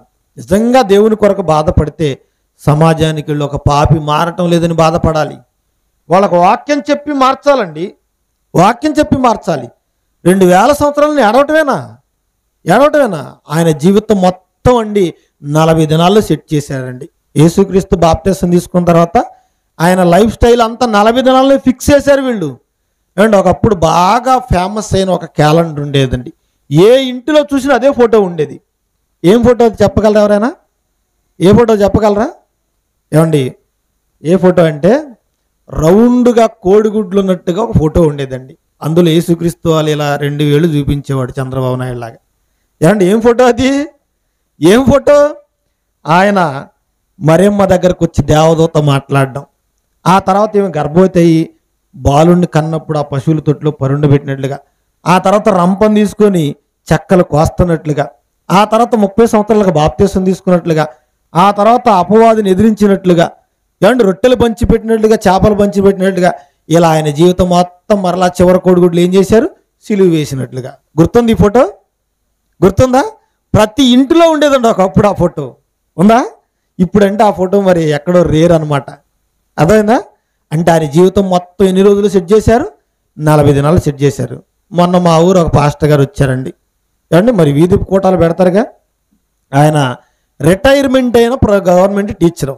ఆయన అన్నాడు, యేసుక్రీస్తు సిలువకు వెళ్లే ముందు బాప్తిసం తీసుకున్న దగ్గర నుంచి సిలువకు వెళ్ళేంత వరకు ఈ 40 దినాలు ఉపవాసం చేశారని చెప్తున్నాడండి. ఏమండి ఆయన జీవితం ఎక్కడ సెట్ చేశాడు? 3.5 సంవత్సరాల జీవితం ఈ 40 దినాల్లో సెట్ చేశారు. మనం ఏదైనా అడిగామనుకోండి, చూసారా వీళ్ళు బైబిల్కి వ్యతిరేకంగా మాట్లాడుతున్నారని చెప్పేసి మన మీద ముద్ర వేస్తారండి. మరి ఆయన ఏం చదువుకున్నాడు? బైబిల్ చదువుతున్నాడా? అర్థమైందా? మీరు లూకాసు వార్త కానీ మత్తయి సువార్త కానీ చదివితే బాప్తిసం తీసుకున్న తర్వాత ఆయన ఎక్కడికి వెళ్ళాడు? సువార్త ప్రకటనకు వెళ్ళాడు. మారు మనసు పొందండి, దేవుని రాజ్యం సమీపించినదని చెప్పుకుంటూ వెళ్ళాడండి. చివరికి ఆయన సిలువ ఎక్కే సమయానికండి ఆయన రాత్రి బాగా తిని వెళ్ళాడండి. ఏంటి ఆ విందు పేరు? పస్కా విందు అనమాట. బాగా తిని వెళితేనే ఆయన సిలువ మోయలేకపోయాడండి. సిలువ మోయలేకపోయాడు. అప్పుడు ఆ దారిని వెళుతున్న కురేనీయుడని సీమోని లాక్కొచ్చి ఏం చేశారు?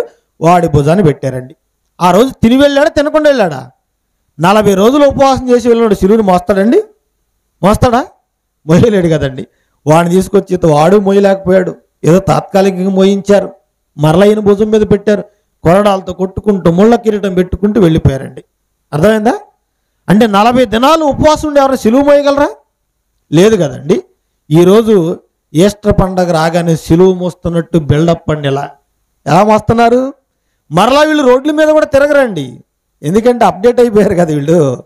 అండి యేసు ప్రభు పాపం పాతకాలం వాడు కాబట్టి అలా మోసాడు.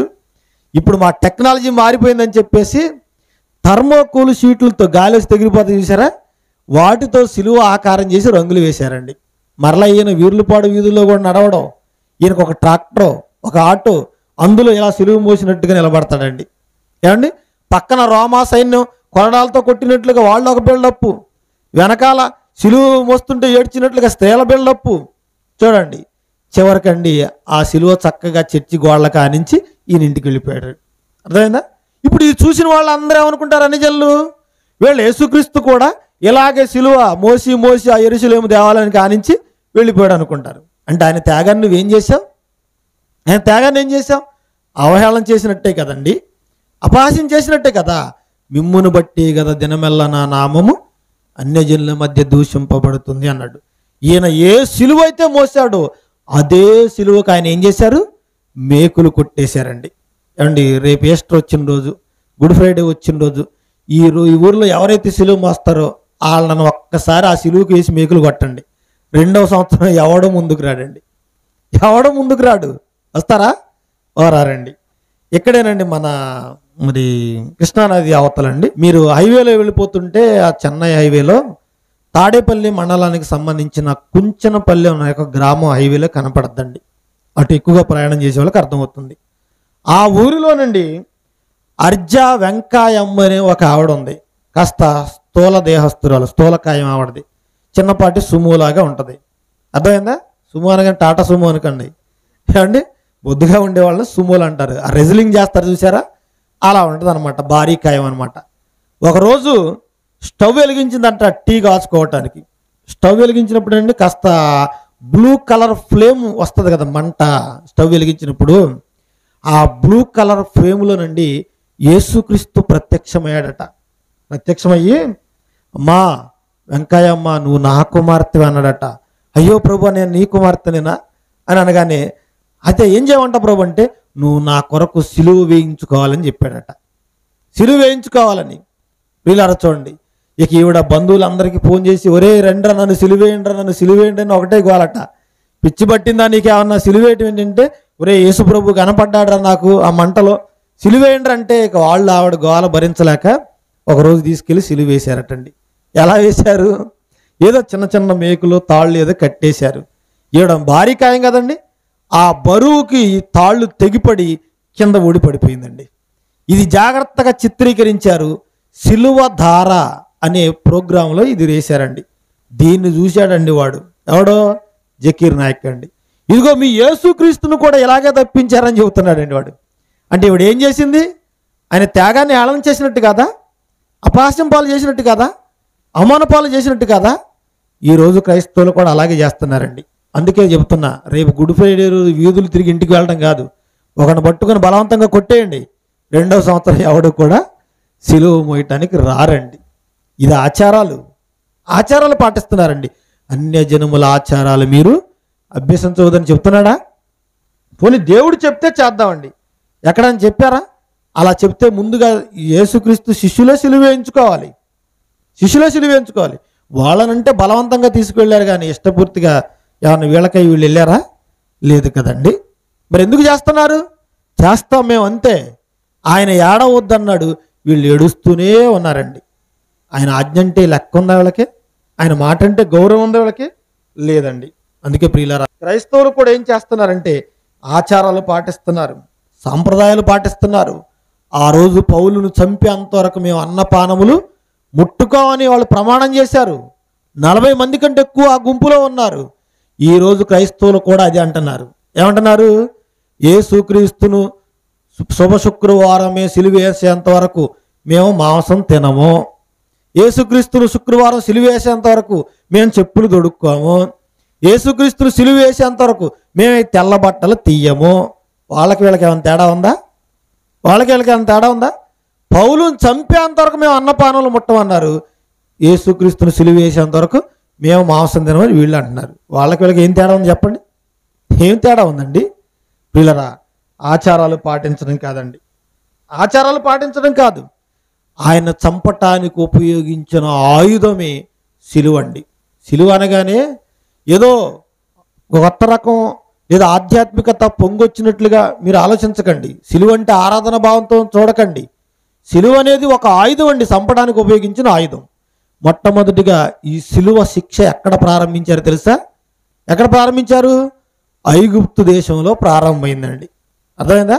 పానదాయకుల అధిపతి, భక్ష్యకారుల అధిపతి. ఇప్పుడు పానదాయకుల అధిపతి, నువ్వు మరలా నీ పాత్రను అందిస్తావు ఫరోక్ అన్నాడు. భక్ష్యకారుల అధిపతిని కొయ్య మీద వేలాడదీస్తారని చెప్పాడా? అక్కడ ప్రారంభమైంది ఈ సిలువ శిక్షలు అనమాట. అక్కడ నుంచి అలా కంటిన్యూ అవుతూ వచ్చాయండి, కంటిన్యూ అవుతూ వచ్చాయి. రోమా ప్రభుత్వం అదే శిక్షలు అమలు చేయటం అనేది జరిగిందండి. చూడండి ప్రియులారా, అంటే అక్కడ ప్రారంభమైంది ఆ సిలువ శిక్షలు. ఆ సిలువ వేసేంతవరకు మేము నిద్రపోవని అన్నారు చూసారా? ఇదిగో ఆయన రక్తం మా మీద మా పిల్లల మీద ఉండునుగాక అన్నాడు. పిలాతు ఏం చేశాడు? చేసేది లేక చేతులు కడుక్కొని వెళ్ళిపోయాడు కదండి. మీ ఇష్టం వచ్చినట్టు చేసుకోండి అని చెప్పేశారు. వీడిని సిలువ వేయమని కేకలు వేశారు. వారి కేకలే గెలిచే అన్నాడండి. అండి వాళ్ళ కేకల ముందు యేసుక్రీస్తు మౌనం ఓడిపోయిందండి. బొచ్చు కత్తిరించు అని ఎదుట గొర్రెపిల్ల ఎలాగూ మౌనంగా ఉన్నదో అలాగే ఈయన మౌనంగా ఉన్నాడండి. ఏమండి, ఎన్ని శ్రమలైనా భరించాడు, ఎన్ని హింసలైనా భరించాడు. చాలామంది అన్నారు ఆయన 40 దినాలు శ్రమలు అనుభవించాడండి అరణ్యంలోని ఒక ఆయన అన్నాడు. 40 దినములు కాదు పిచ్చివాడ, ఆయన జీవితం అంతా శ్రమలే అనుభవించాడు. అర్థమైందా? ఎబ్రీయులకు రాసిన పత్రికలో మనం చూసాం కదా. ఎబ్రీ పత్రిక 5వ అధ్యాయము 7వ వచనం చూడండి. ఆయన 40 దినాలు శ్రమలు పట్టడం కాదు, ఎన్ని రోజులు శ్రమలు పడ్డాడో చెప్తున్నాడు. శరీరధారి అయి ఉన్న దినములలో 40 దినాల్లో కాదు, మహారోదనముతోను కన్నీళ్లతోను తన్ను మరణం నుండి రక్షింపగలవానికి ప్రార్థనలను యాచనలను సమర్పించి భయభక్తులు కలిగి ఉన్నందున ఆయన అంగీకరింపబడెను అన్నాడు. అంటే యేసుక్రీస్తు జీవితం అంతా శ్రమ పడ్డాడా? 40 దినాల శ్రమ పడ్డాడా? శరీరధారి అయిన దినముల్లో ఆయన శరీరంతో ఉన్న ప్రతిరోజు కూడా ఆయన శ్రమలు అనుభవించాడు. ఎందుకండి? తిరిగి లేచేవాడి గురించి ఏడవటం అదే చెప్పాడు ఆయన. అమ్మా, నేను చచ్చిపోతే 3వ దినము నేను తిరిగి లేస్తాను, మీరు నా గురించి ఏడవకండి. నేను చచ్చిపోతే ఏం చేస్తాను? 3వ దినము తిరిగి లేస్తాను. కానీ మీరు మీ పిల్లలు చచ్చిపోతే తిరిగి లేచే పరిస్థితులు లేరు కాబట్టే నా కోసం ఏడవకండి, మీకోసం మీ పిల్లల కోసం ఏడవండి. ఎన్ని సంవత్సరాల నుంచి ఏడుస్తున్నారు? 2000 సంవత్సరాల నుంచి ఇదే ఏడుప. చెన్నైలో నుండి ఒక సంఘటన జరిగిందండి. పెద్ద తుఫాన్ వచ్చింది. చేపల వేటకు వెళ్ళిపోయారు జాలర్లు అందరూ కూడా. వేటకు వెళ్ళిపోయారండి. ప్రియులారా, ఆ తుఫాన్లో గల్లంతైపోయారు. మొత్తానికి బ్రతుకు జీవుడు అంటూ అందరూ బయటకు వచ్చారు. ఒక్కడు మాత్రం సముద్రంలో మిగిలిపోయాడండి. ఒక్కడు మిగిలిపోయాడు. ఏమండి, 20 రోజులు ఆ సముద్రంలోనే ఉన్నాడండి వాడు. మరి ఎలా బ్రతికాడంటే వాడ బద్దలైపోయిందిగా అలలకి.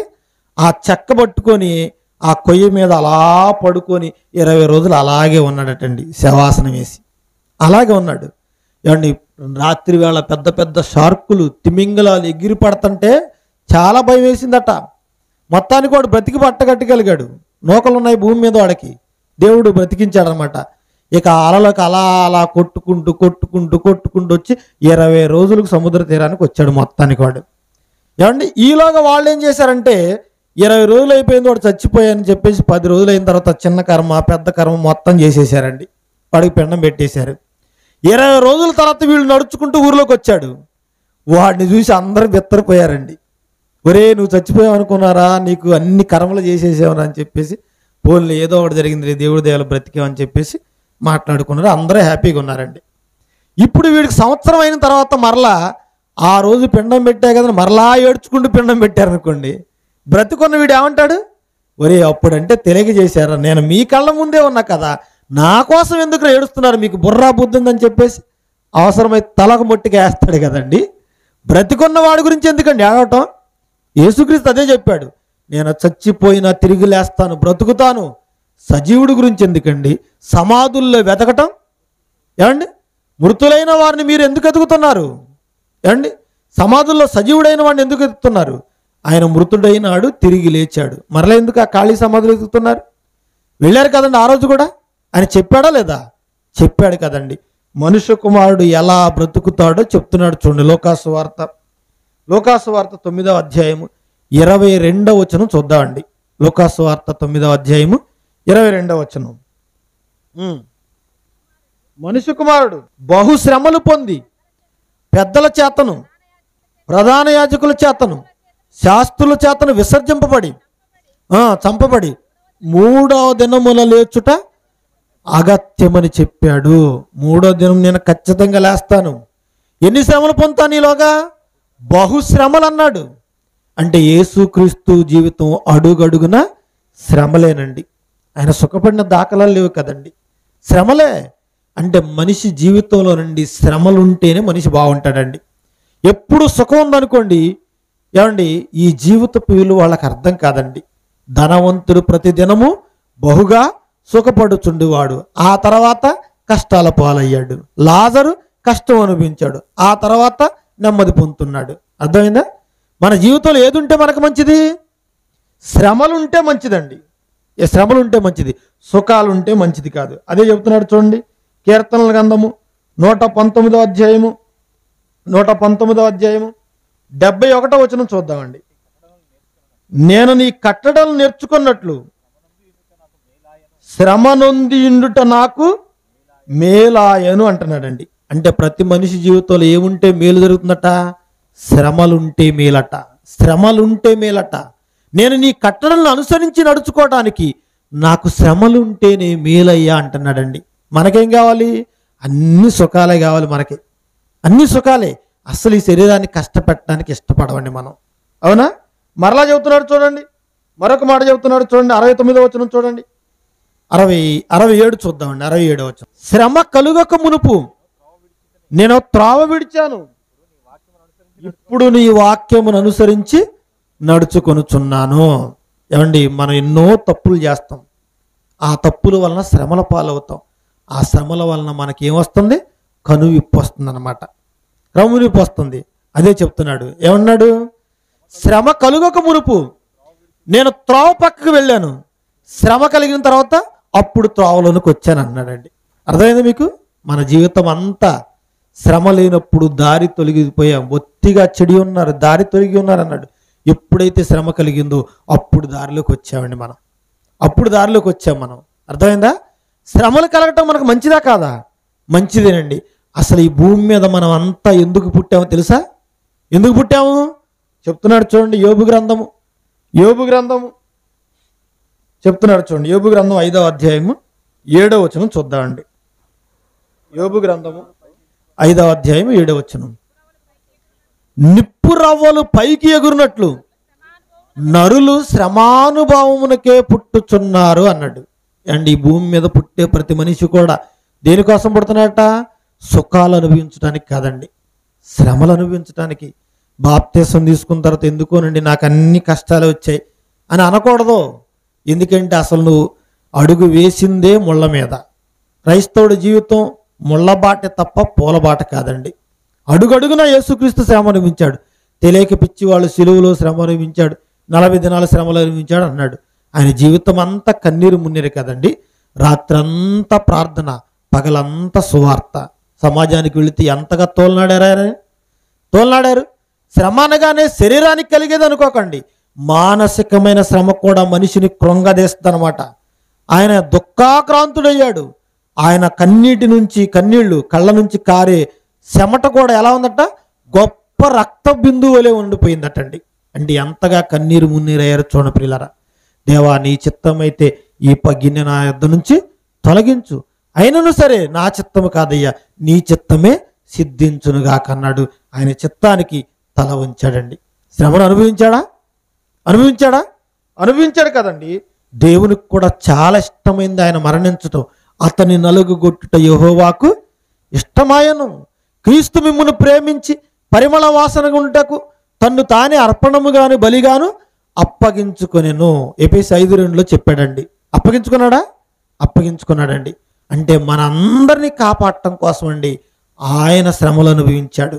ఆయన శ్రమ మనకు మేలైందండి, మనకు మేలైంది. ఏమండి, మన తండ్రి చాలా కష్టపడతాడు. ఆయన కష్టపడిన ఆ ఫలాలను మనం అనుభవించడం లేదా? అలాగే యేసుక్రీస్తు మనుషులందరి కొరకు రక్తం కార్చాడు, శ్రమ పడ్డాడు. ఈరోజు మనం అంతా మంచిగా ఉన్నామండి ఆయన రక్షణలోకి వచ్చి. కానీ మనకొక రకమైన శ్రమ ఉంది. ఏంటి ఆ శ్రమ అంటే, ఇందాక 23 చదువుకున్నాం కదా, 22 చదువుకున్నాం లోకాసువార్త 9:22. ఇప్పుడు 23 చూద్దామండి. ఏమి శ్రమో చెప్తున్నాడు, మనం అనుభవించవలసిన శ్రమ. ఎవడైనను ఏమండి ఆయనను వెంబడింపగోరిని ఎడల తన సిలువను ఎత్తుకొని నన్ను వెంబడించాలి అన్నాడు. ఆయన మోసిన సిలువ నిన్ను మోయమనలేదండి. ఇప్పుడు ఆయన మోసిన సిలువ ఇప్పటికీ ఉందా? ఇప్పటికుందా? కాలగర్భంలో కలిసిపోయింది కదండి. నీకు ఒక సిలువ అప్పగించాడు. సిలువ అన్నదానికి అర్థం ఏంటంటే శ్రమలు. శ్రమలు నువ్వు కూడా సిలువను మోయాలి. ఆయన సిలువ ఆయన మోసాడు, నీ సిలువ నువ్వే మోయాలి. మరి నీకిచ్చిన సిలువేంటి? నీకిచ్చిన సిలువేంటి? సువార్త ప్రకటనకి వెళ్తే ఆయన పిచ్చివాడన్నాడు, దయ్యం పట్టిందన్నాడు, మతి చెల్లించింది వెర్రివాడన్నాడు, తిండిపోతున్నాడు, త్రాగుబోతున్నాడు. నువ్వు కూడా ఈ సమాజానికి వెళ్ళి వాక్యం చెప్పడానికి వెళితే నిన్ను కూడా అలాగే అంటారు, నిన్ను కూడా అలాగే అంటారు. అయినా సరే పర్లేదు, అదే మహాదానం ఉందని ఎంచుకోవాలండి. అపోస్తలులు అలాగే ఆనందపడ్డారట. వాళ్ళని తిట్టినా కొట్టినా చాలా సంతోషించారట, బహుగా సంతోషించారట. మనల్ని ఎవరైనా ఒక్క మాట అంటే పలానా వాడు నన్ను ఎంత మాట అంటాడా? నువ్వేం శ్రమను భరించేవాడివి, నువ్వేం ఓర్చుకునేవాడివి? ఏమండి, అంతటి ఆయుధంతో ఆయన చంపేస్తే దాన్ని ఈరోజు ఆరాధనా భావంతో పూజిస్తున్నారండి. ఏ ఆయుధం? ఆయన చంపిన ఆయుధం సిలువ అనే ఆయుధం అండి, ఉపయోగించిన ఆయుధం. అండి మన మహాత్మా గాంధీ గారిని కూడా చంపాడండి. నాదూరామ్ వినాయక్ గాడ్సే అనే వ్యక్తి అతి దగ్గరగా ఉండి కాల్చి చంపేశారు పిస్తోలుతో. అమ్మో, మన జాతిపితను చంపేసిన మంచి ఆయుధం అని చెప్పేసి ఎవరైనా మెడలో వేసుకున్నారా? చేతి కట్టుకున్నారా? లేదు కదండి. మరి సిలువనేంటి అండి? మంగళసూత్రం మీద సిలువ, ఉంగరం మీద సిలువ, చేతికి సిలువ, చెవులకు సిలువ పెట్టుకున్నారా? పెట్టుకున్నారు కదండి. బండి మీద సిలువ. ఈ మధ్యకాలం ఒక పిచ్చోడు వచ్చిండండి, సిలువ బొట్టు ఉద్యమం అని ప్రారంభించాడు. ఎవడో జయశాలి గారు అంటారు కదా, వెర్రిఫీర్ అని చెప్పేసి. ఇదంట అందరూ వేసుకోవడానికి అందరూ అప్డేట్ చేయాలట. ఏది? బొట్టు కోసమా? సిలువ బొట్టు ఉద్యమం కోసమా? ఆయన చెప్పిన దానికోసమా? సర్వలోకానికి వెళ్ళి సర్వ సృష్టికి సువార్త ప్రకటించడం నువ్వు శ్రమపడాలి, ఈ బొట్టును పరిచయం చేయడం కోసం కాదు. అర్థమైందా పిల్లరా? ఈ సిలువ ఈరోజు ఆరాధనా భావంతో సిలువ కనపడగానే చర్చి మీద దండం పెట్టుకున్నాడు. పోయేవాడు ఖాళీ లేకుండా ఒక ముద్దు విసిరేస్తాడండి, ఫ్లయింగ్ కిస్. నేను వచ్చే అంతవరకు మరలా ఇది ఉంచుకో, మరలా వచ్చి ఇంకొక ముద్దు ఇస్తాను. ఉదయం వెళ్ళేటప్పుడు ఒక ముద్దు, సాయంత్రం వచ్చేటప్పుడు ఒక ముద్దు అండి. చిన్నప్పుడు స్కూల్లో మాస్టర్ ఎదురైతే సైకిల్ మీద నుంచి టకీమని తిరిగి గుడ్ మార్నింగ్ సార్ అనేవాళ్ళం అండి. వీడు కూడా అలాగే చర్చి దగ్గరికి వెళ్ళి చెప్పులు పక్కన తీసి సైకిల్ స్టాండ్ వేసి బండి స్టాండ్ వేసి ఇలా గుండె మీద చేసుకుని వెళ్ళిపోతాడండి. అంటే గుండె ఉందా జారిపోయిందని చూసుకోవడానికే. ఏమండి, అలా వేసుకొని వెళ్ళిపోతే ఏంటి ఉపయోగం? నువ్వు ఒక ముద్దు విసిరేస్తే ఏంటి ఉపయోగం? ఏమండి, ఆయన సేవలో కానీ ఆయన పనిలో కానీ ఏమైనా కష్టపడుతున్నావా? లేదు కదండి. ఆయన కొరకు కష్టపడాలి, ఆయన కొరకు కష్టపడాలి. పౌలు గారు అంటున్నారు, అనేక శ్రమలు అనుభవించి మనం దేవుని రాజ్యములో ప్రవేశించాలి అన్నాడు. అపోస్తుల కార్యం 14వ అధ్యాయము 22వ వచనం అండి. అపోస్తుల కార్యం 14:22. శిష్యుల మనసులను దృఢపరిచి విశ్వాసమందు నిలకడగా ఉండవలననియు అనేక శ్రమలు అనుభవించి మనము దేవుని రాజ్యములో ప్రవేశించవలనని హెచ్చరించాడు. అప్పుడే పౌలు గారికి శ్రమ ఎదురైందండి. ఎలాంటి శ్రమ?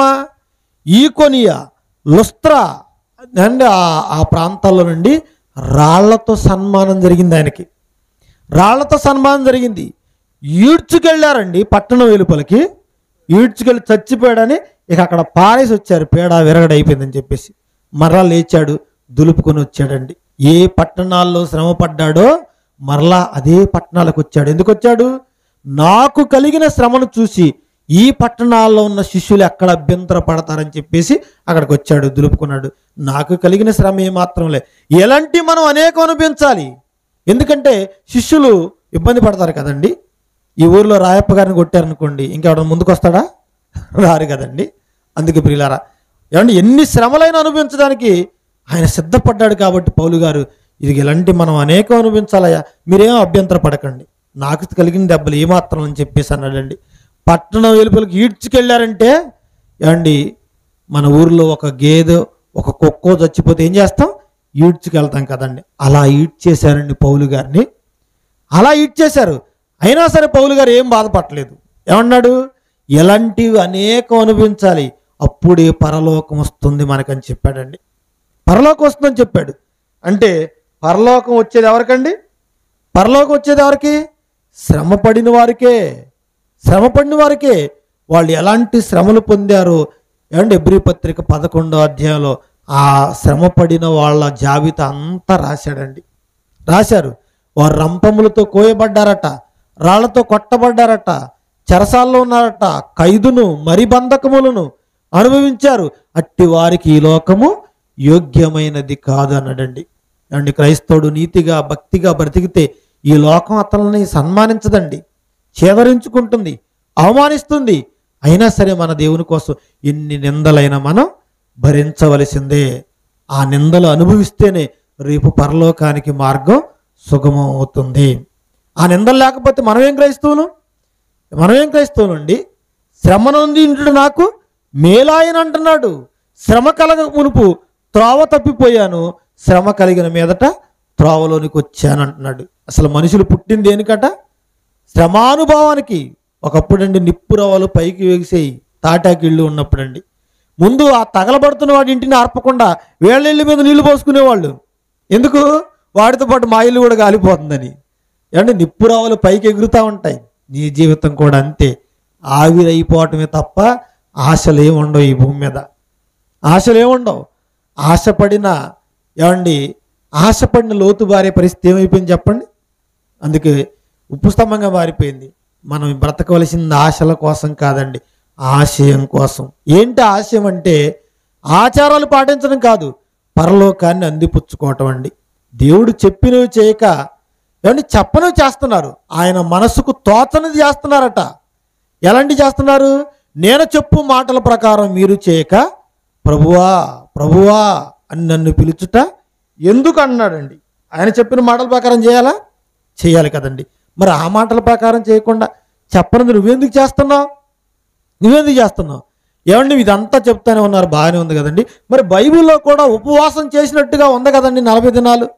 పోనీ కొన్ని దినాలైన ఉపవాసాన్ని బలపరిచాడు కదండి దేవుడని కొన్ని వాక్యాలు చూపిస్తున్నారు. చూద్దాం, వాటి సంగతి కూడా చూద్దామండి. లోకాసు వార్త 5వ అధ్యాయం 33వ వచనం చూద్దామండి. లోకాసు వార్త 5వ అధ్యాయము 33వ వచనం చూద్దాం. వారాయన చూచి యోహాను శిష్యులు తరచుగా ఉపవాసం చేయుదురు గాని అలాగే పరిసయ్యుల శిష్యుల్లోను చేయుదురు గాని నీ శిష్యులు తిని త్రాగుచున్నారే అని చెప్పిరి. అందుకు యేసు, పెండ్లి కుమారుడు తమతో ఉన్నంత కాలము పెండ్లి ఇంటి వారి చేత మీరు ఉపవాసం చేయించుదురా? పెండ్లి కుమారుడు వాని యొద్ద నుండి కొనిపోవు దినములు వచ్చును, ఆ దినములలో వారు ఉపవాసము చేతురని వారితో చెప్పాను. కొంతమంది వచ్చి అడుగుతున్నారండి యేసుక్రీస్తు వారిని. ఏమని అడుగుతున్నారు? అయ్యా, యోహాను గారి శిష్యులు ఉన్నారు, వాళ్ళు తరచుగా ఉపవాసం చేస్తున్నారు. పరిసయ్యులు శాస్త్రులు శిష్యులు కూడా ఉన్నారు, వాళ్ళు కూడా ఏం చేస్తున్నారు? ఉపవాసాలు చేస్తున్నారు. కానీ నీ శిష్యులను చూస్తే అబ్బా పూటుగా లాగించేస్తున్నారు. ఆ పంట చేలలో పడి వెన్నులు తుంచుకొని తింటున్నారు. నీ శిష్యులు ఉపవాసం చేయరా అని అడుగుతున్నారండి. అప్పుడు ఆయన ఏమన్నాడు? పెండ్లి కుమారుడు తమతో ఉన్నంతకాలం పెండ్లి ఇంటి వారి చేత మీరు ఉపవాసం చేయిస్తారా అన్నాడు. ఏమండి రేపు ఎక్కడైనా పెళ్లి జరిగిందనుకోండి, ఏమండి కింద రాస్తారు పెండ్లి పలానా సమయానికి, పెండ్లి చేసేది పలానా వాళ్ళు, కింద విందు పలానా సమయానికి అని రాస్తారండి. ఇప్పుడు రేపు పెళ్లి కార్డు మీరు ప్రింట్ చేసేటప్పుడు పై మ్యాటర్ అంతా బాగానే రాయండి, విందు విషయానికి వచ్చేసరికి విందు ఉపవాసం అనండి. ఇక ఆ పెళ్లికి ఎవరైనా వస్తారా? విందు లేదు ఉపవాసం అన్నారనుకోండి, ఏమండి ఇదేం పెళ్ళి అంటారు కదా. నా పెళ్ళికి ఎవరు వస్తారు చెప్పండి? ఆ పెళ్ళికి ఎవరు రారండి. పెండ్లి జరుగుతుందంటే, పెండ్లి కుమారుడు ఉన్నాడంటే వాళ్ళతో ఏముండాలి అక్కడ? విందు, కోలాహలం. చిరంజీవి కొడుకు పెళ్ళికి 32 రకాలు చేయించాడట, వెరైటీలు. అవి మొత్తం కనపడాలి. ఇక ముఖేష్ అంబానీ కొడుకు పెళ్ళిలో ఎన్ని వెరైటీలు ఉన్నాయో చూడండి ప్రియులారా. ఏమంటే గొప్పగా చేస్తారు కదండి. పెండికి వచ్చేవాడని ఉపవాసం ఉండిపోతాడా? పెండ్లి అంటేనే విందు, చక్కగా ఆరగించి వెళ్ళిపోవాలి, సుష్టుగా తిని వెళ్ళాలి. అలాంటిది పెండ్లి కుమారుడు ఎవరట? యేసుక్రీస్తు వారండి. యేసుక్రీస్తు వారు. ఆయన ఉండగా వాళ్ళకేం తక్కువ అండి? తినటమే తిన్నారు. ఇదిగో నేను ఉన్నప్పుడు వాళ్ళు ఉపవాసం ఉండవలసిన అవసరత లేదు, నేను వెళ్ళిపోతాను ఈ లోకం నుంచి, అప్పుడు వాళ్ళు ఉపవాసం చేస్తారని చెప్పాడండి. ఏమండి, ఇదే మాట ప్రకారం యేసుక్రీస్తు వెళ్ళిన తర్వాత అపోస్తులు ఎక్కడైనా ఉపవాసం చేశారా? బైబిల్ ఏమైనా ఉందా? లేదండి. మరి ఏంటి ఉపవాసం అన్నదానికి అర్థం? ఏంటి ఉపవాసం అన్నదానికి అర్థం అంటే, నువ్వు చేస్తున్న పనిలో ఆహారం మానివేసి దేవుని కొరకు వెళ్తావు చూసావా, అదే ఉపవాసం అండి. అదే ఉపవాసం. నువ్వు కడుపు అన్నీ ఉండక కడుపు మార్చుకోవడం ఉపవాసం కాదు. నువ్వు వేరే ప్రాంతానికి స్వార్థకు వెళ్ళిపోయాడు, నిన్నెవరూ చేర్చుకోలేదు, నీకు ఒక ముద్ద భోజనం కూడా పెట్టలేదు, అప్పుడు నీ శరీరం ఏం చేసింది? ఉపవాసం ఉంది. అలా యేసుక్రీస్తు శిష్యులు చేశారు తప్ప, అపోస్తులైన పౌలు గారు చేశారు తప్ప, మనం చేస్తున్నట్లుగా అన్నీ ఉంచుకొని మానేసిన ఉపవాసాలు కాదండి వాళ్ళకి. ఉపవాసాలు కాదు. పేతురు గారు యేసుక్రీస్తు చచ్చిపోయిన తర్వాత జీవనం గడవకపోయేసరికి నేను చేపలు పట్టడానికి వెళ్ళిపోతానన్నాడు. అప్పుడు మిగతా శిష్యులందరూ ఏమన్నారు? మేము కూడా నీతో వస్తామన్నాడు. వాళ్ళకి ఏమీ లేదండి ఆ రోజు. ఎందుకంటే సమస్తాన్ని దేవుని సేవకు ఖర్చు పెట్టేశారు. ఈ రోజు ఎవరో భోజనం చేస్తే చేయటం తప్ప వాళ్ళు కూడబెట్టుకున్న ఆస్తిపాస్తులు ఏమీ లేవండి. అలా వాళ్ళు ఉపవాసం చేశారు. ఇక అపోస్తులైన పౌలు గారు ఉపవాసం చూస్తేనండి, కొరింథీయులకు రాసిన 2వ పత్రిక 11వ అధ్యాయం 23 నుంచి 27 వరకు మనం చదవగలిగితేనండి, ప్రయాసముతోనూ కష్టముతోనూ జాగరణంతోనూ తరచుగా ఉపవాసములతోనూ దిగంబరత్వంతోనూ చలితోనూ నేను గడిపాను అంటున్నాడండి. అర్థమైందా? ఇంకా నువ్వు చెప్పవలసినవి అనేకాలు ఉన్నాయి మా జీవితాల్లో. ఏమండి, తరచుగా ఉపవాసములతోనన్నాడు. ఉపవాసములు అనగానే, ఆకలి దప్పులు అనగానే ఆయన అన్నీ ఉండి తిండి మానేశారు అనుకోకండి. ఆయన ప్రయాణాల్లో సమయానికి భోజనం చేయక ఎన్నో రోజులు కడుపు మార్చుకొని ఉన్నాడండి. ఆ విధంగా ఆయన ఉపవాసం ఉన్నాడు తప్ప అన్నీ ఉండగా తినడం మానేసి కాదండి. అకుల ప్రిస్కిల్ల ఇంటిలో ఉన్నాడు, అప్పుడు ఉపవాసం ఉన్నాడా? ఏమండి, అప్పుడు ఉపవాసం ఉన్నాడు? లేడు కదండి. ఉన్నప్పుడు తిన్నారు, లేనప్పుడు మాత్రం కడుపు మార్చుకొని అలాగే ఉన్నాడండి. దేవుని కొరకు వాళ్ళు ఉపవాసం ఉన్నారు. అది అసలు సిసలు ఉపవాసం అండి, అసలు సిసలు ఉపవాసం. మరి నువ్వు చేస్తున్న ఉపవాసం ఏంటి? నీ రక్త సంబంధికి ముఖం తిప్పుకోవద్దన్నాడు యేసయ్య గారు. తిప్పుకొని వెళ్ళిపోతున్నావా? ఎవరు నీ రక్త సంబంధి? మొన్నే చెప్పారు కదండి, యేసు రక్తంలో కడగబడిన వాళ్ళు ఎవరున్నారో వాళ్ళే నీ రక్త సంబంధులు. అంటే సంఘములో ఉన్న వాళ్ళే నీ రక్త సంబంధులు. వాళ్ళకి ఏం చేయాలి? నువ్వు ముఖం తిప్పుకోకో, వాళ్ళకి అవసరమైన ఏదో ఇవ్వాలి, వాళ్ళని ఆదుకోవాలి, సంఘంలో ఉన్న వాళ్ళని. అది దేవుడు నేర్పించిన ఉపవాసం అండి. కాడి మాను మోకులు ఏం చేయాలట? విరగగొట్టాలి, తెంచేయాలి. ఏమండి, వాళ్ళ మీద ఉన్న ప్రతి భారాన్ని కూడా తీసివేయాలి. ఇదే కదా నాకు ఇష్టమైన ఉపవాసం అన్నాడండి. ఏమండి, దేవునికి ఇష్టమైంది ఈ 40 దినాల వాళ్ళు చేసిన ఉపవాసాల? ఏది దేవునికి ఇష్టమైంది? వాళ్ళు చేసిన ఉపవాసాలండి. తరచుగా ఆకలి దప్పులతోనూ ఉపవాసములతోనూ గడిపామని అంటున్నారండి. ఈరోజు ఎవరైనా ఉన్నారా అలాగా? ఈరోజు ఎవరైనా ఉన్నారా? పాస్టర్ గారికి ఫోన్ చేయగానే, అయ్యా మా ఊరు వచ్చి మీరు వాక్యం చెప్పాలనగానే, మరి నాకు తినడానికి ఏం పెడతారు మీరు? ఆయన మెనూ ముందునే చెప్తున్నాడండి. నాకు మాంసం కావాలి, మటన్ కావాలి, చికెన్ కావాలి, ఫిష్ కావాలి, ప్రాన్స్ కావాలి, ముందే చెప్తున్నారండి. వీళ్ళు కూడా అదే అడుగుతున్నారు. మీరు ఏం తింటారండి? తోటకూర పెడతామండి. మా ఊరు వచ్చి వాక్యం చెప్తారా? తోటకూరకు అయితే రాను. ఏం కావాలి? మాంసం కావాలి. ఏమండి, ముందే అడుగుతున్నారా? చెప్తున్నారా లేదా? మరి ఎక్కడైనా వాళ్ళు అలా అడిగారండి?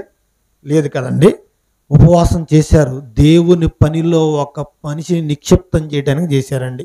అపోస్తుల కార్యములు 13వ అధ్యాయము 2వ వచనం చూద్దామండి.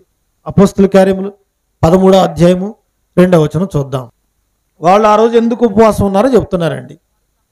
వారు ప్రభువును సేవించుచు ఉపవాసం చేయుచుండగా పరిశుద్ధాత్మ నేను బర్నబాను సౌలును పిలిచిన పని కొరకు వానిని నాకు ప్రత్యేకపరచుడని చెప్పాడు.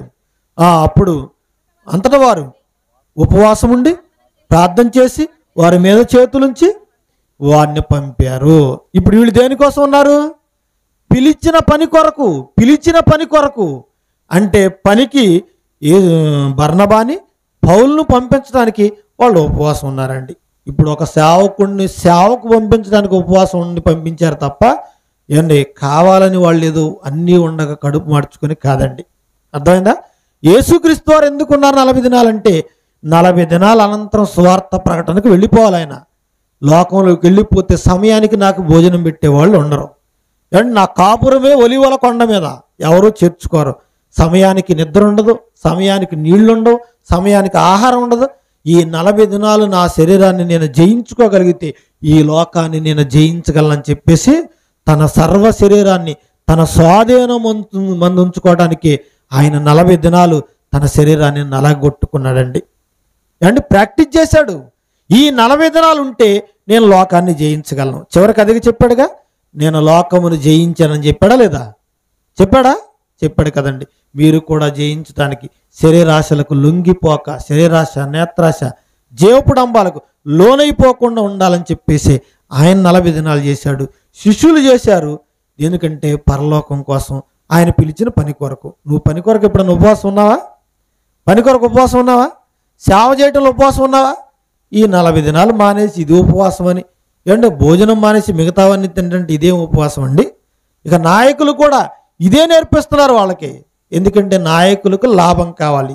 రోజు ఈ ఇంటి దగ్గర ఆ ఇంటి దగ్గర ప్రార్థన చేస్తుంటే రోజు కానుకలు వస్తాయి కదండి. దీనికోసం వీళ్ళు చూసుకున్నారు స్వలాభం కోసం. నాయకుల మాట ఎప్పుడు వినకండి.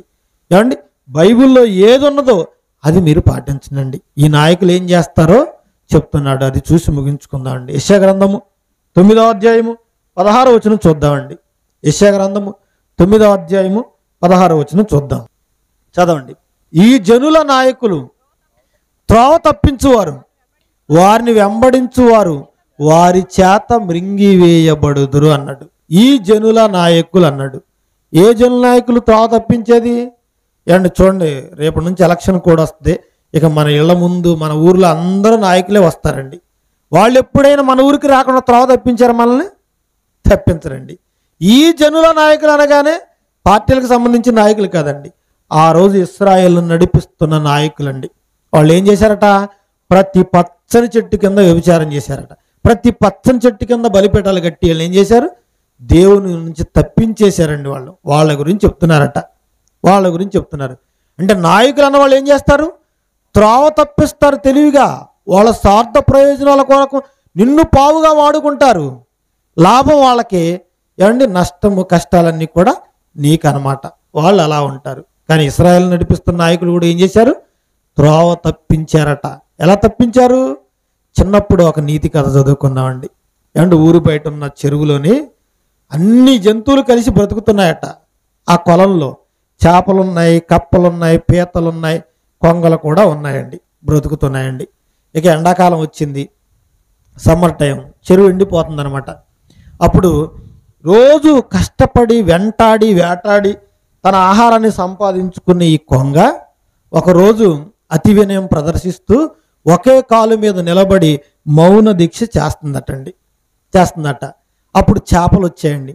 చేపలు వచ్చి బిక్కు బిక్కుమంటూ భయంగా కొంగ దగ్గరకు చడుగుతున్నాయట. కొంగ బావా రోజు నువ్వు మమ్మల్ని హింసించి తింటున్నావు కదా, ఈరోజు ఏంటి బొత్తిగా ఉపవాసం ఉన్నట్టున్నావు, మేము నీ చుట్టూ తిరుగుతున్నా పట్టించుకోవట్లేదంటే అప్పుడు నమ్మబలుకుతుందట. ఎందుకంటే మాయావి కదండి కొంగ. అప్పుడు అంటుందంట, ఓ నా ప్రియమైన బావమరుదులారా, నా బెంగంతా మీ కొరకే అందంట. అయ్యో బావగారు ఏం ప్రమాదం ముంచుకొచ్చింది? నిన్ననే కొంతమంది జాలర్లు ఈ చెరువు గట్టు మీద మాట్లాడుకోవటం విన్నాను. ఏం మాట్లాడుకున్నారు బావగారు అంటే, నీళ్ళన్నీ ఎండిపోతున్నాయి, మిమ్మల్ని అందరినీ వల వేసి పట్టుకుని తీసుకువెళ్ళాలని మాట్లాడుకున్నారు. అయ్యో బావగారు ఇప్పుడు ఎలా? మన పరిస్థితి ఏంటంటే, మై హోనా నేను చూసుకుంటా అందట. ఏం చేస్తా బావగారంటే, ఈ గట్టు కావాల పెద్ద కోనేరు ఉంది, అందులో నీళ్ళు ఎప్పటికీ ఎండిపోవు, మనం అంతా అక్కడికి వెళ్ళి హ్యాపీగా బ్రతుకుదామని చెప్పిందటండి. అయ్యో బావగారు మీకైతే రెక్కలున్న ఎగిరిపోగలరు, మరి మేము ఎలా రాగలమంటే నేను తీసుకువెళ్తానదట. ఇక అప్పుడు మాట ఇచ్చేసరికి చేపలన్నీ వచ్చి నన్ను ముందు తీసుకువెళ్ళు అన్నాయట. ఆకలి వేసినప్పుడు టక్కున ముక్కును కరుచుకోవటం, తీసుకువెళ్ళటం, ఆ బండ మీద పెట్టుకొని తినేస్తుందటండి. ఏమండి ముళ్ళు కనపడుతున్నాయి ఏ బండ మీద చూసినా. అలా చేపలన్నీ తినేసింది ఈ మాయావి. ఇక రంధ్రాల్లోంచి పీతలు బయటకు వచ్చాయట. అవి కూడా అడుగుతున్నాయండి, బావగారు మా తమ్ముళ్ళని తీసుకెళ్ళావు కదా, మా పరిస్థితి ఏంటంటే మిమ్మల్ని కూడా తీసుకువెళ్తాను. ఆహారం దొరుకుతుందన్న ఆలోచన అండి, అది దొంగ కదా. బావగారు మీరు ఎక్కడ పట్టుకున్న మా కాళ్ళు చేతులు విరిగిపోతాయి, అందుకే మేమే మీ మెడను గట్టిగా పట్టుకున్నామని చెప్పేటండి. ఎలాగైనా ఆహారం దొరుకుతుందన్న ఆలోచన తప్ప ప్రాణం పోతుందని దానికి తెలియదండి. ఆకాశ మార్గంలో అలా తీసుకువెళ్తుంటే ఏ బండ మీద చూసినా వీళ్ళ తమ్ముళ్ళు ఎముకలే కనపడుతున్నాయట, చేపలే. అమ్మో ఇది కొంగ బావ అనుకున్నాం, దొంగ బావ అనుకోలేదని అలా మెడని కత్తిరించేసాట పీతలు. ఏదో ఒక నీతి పాఠం, మోరల్ అనమాట. ఈ జనుల నాయకులు ఏం చేశారట, త్రోవ తప్పించేశారు.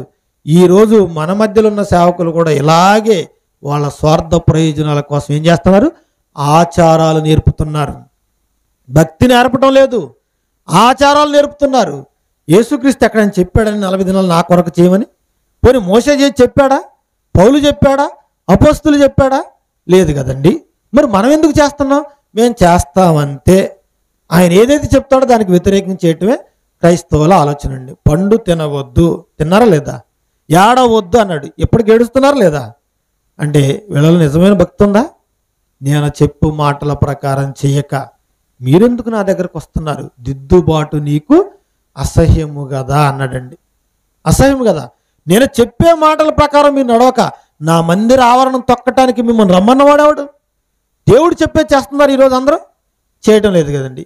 ఏదో అరకొరగా జ్ఞానంతోనండి ఒక మోస పద్ధతులు వెళ్ళిపోతున్నారు తప్ప శ్రమదినాలు పాటించాలని దేవుడు చెప్పాలి కదండి. శ్రమదినాలు పాటించమని చెప్పలేదు, క్రీస్తు కొరకు నువ్వు శ్రమ పడవని చెప్పాడండి. ఎవడైనా నన్ను వెంబడింపగోని ఎడల వాడు ప్రతిదినము తన సిలువనెత్తుకొని నన్ను వెంబడించాలన్నాడు. అంటే నీకు ప్రతిరోజు శ్రమలు ఇబ్బందుల కొలిమిలు అండి, ఇబ్బందుల కొలిమి. ఏమండి, యోబు గారిని చూడండి, ఆయన నన్ను శోధించిన మీదట నేను సువర్ణమూలే మారేదని అన్నాడండి. యోబు గారికి ఎన్ని కష్టాలు వచ్చాయో చెప్పండి, అపోస్తులకు ఎన్ని కష్టాలు వచ్చాయని చెప్పండి. నువ్వు క్రైస్తవుడిగా మారితే ఆ శ్రమలు అనుభవించుకుంటూనే వెళ్ళాలి. ఎవడైనా నువ్వు క్రైస్తవుడైనందుకు బాధ అనుభవించిన వాళ్ళ వాడు ఆ పేరును బట్టే కొనసాగాలి చివరి వరకు అండి, చివరి వరకు. పిల్లరా, నీకు మరణం వచ్చేంత వరకు నువ్వు శ్రమలు అనుభవిస్తూనే ఉండాలి, శ్రమలు అనుభవిస్తూనే ఉండాలి తప్ప ఏమండి ఈ భూమి మీద క్రైస్తవుడికి సుఖం అంటూ ఏమీ లేదండి. యేసుక్రీస్తు వారు ఎలాంటి శ్రమలు అనుభవించాడో ఒక పాట చూద్దామండి. ఎన్నెన్నో శ్రమలను అనుభవించి అన్న పాట రెడీ చేయండి. పిల్లరా, యేసుక్రీస్తు అంతటి వాడే ఎన్నో శ్రమలు అనుభవిస్తే తప్ప తండ్రి పరలోకం ఇవ్వలేదండి. మరి మనం కూడా ఈ భూమి మీద శ్రమలు అనుభవించకపోతే పరలోకం వస్తుందా? రాదు కదండి. అందుకే మన జీవితంలో శ్రమ నుండి నాకు మేలాయన అన్నట్లుగా శ్రమలు అనుభవిస్తేనే ప్రతి క్రైస్తవుడికి మేలండి. ఈ శ్రమలంతటి వలన మనం పరలోకానికి చేరుకుంటాం. శరీరధారి ఉన్న దినముల్లో ఏం చేశాడట ఆయన? మహారోదనంతోను కన్నీళ్లతోను ఏమండి తన్ను మరణము నుండి రక్షింపగలవానికి ప్రార్థనలు యాచనలు సమర్పించి భయభక్తులు కలిగి ఉన్నందున ఆయన అంగీకరింపబడెను. యేసుక్రీస్తు అంటే సామాన్యుడు కాదండి, ఆయనకి ఇష్టమైన ప్రియమైన కుమారుడు. అలాంటి ప్రియమైన కుమారుడే శ్రమలు అనుభవిస్తే తప్ప ఆ పరలోకం రాలేదంటే మరి నీకు నాకు ఆ శ్రమలు లేకపోతే పరలోకం వస్తా?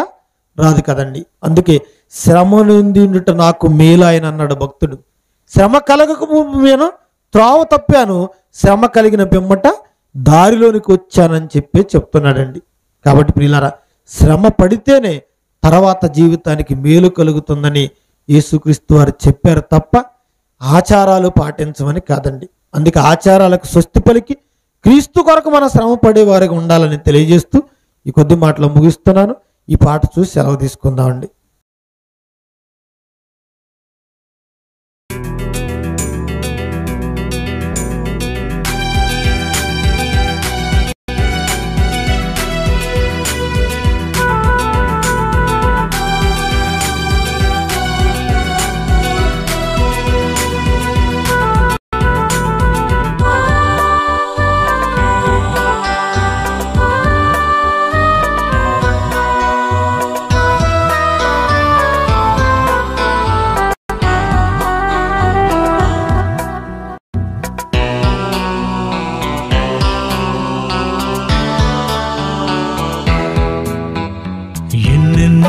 శ్రమలను భరించి మనము పరలోకం చేరాలిలే.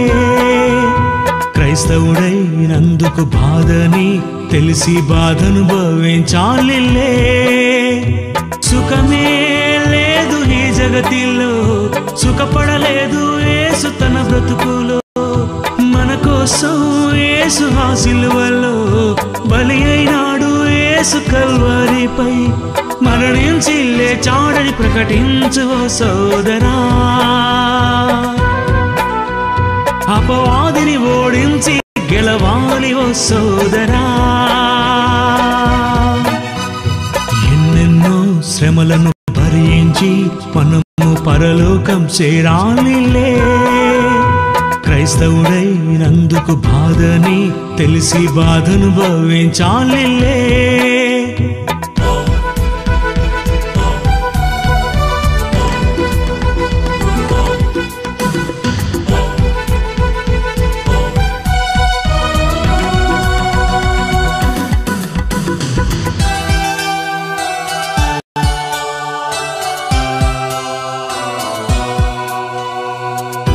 నీకివ్వాలనుకున్నాడా పరలోకం, దూతలకెన్నడూ లోపరచేలేదు.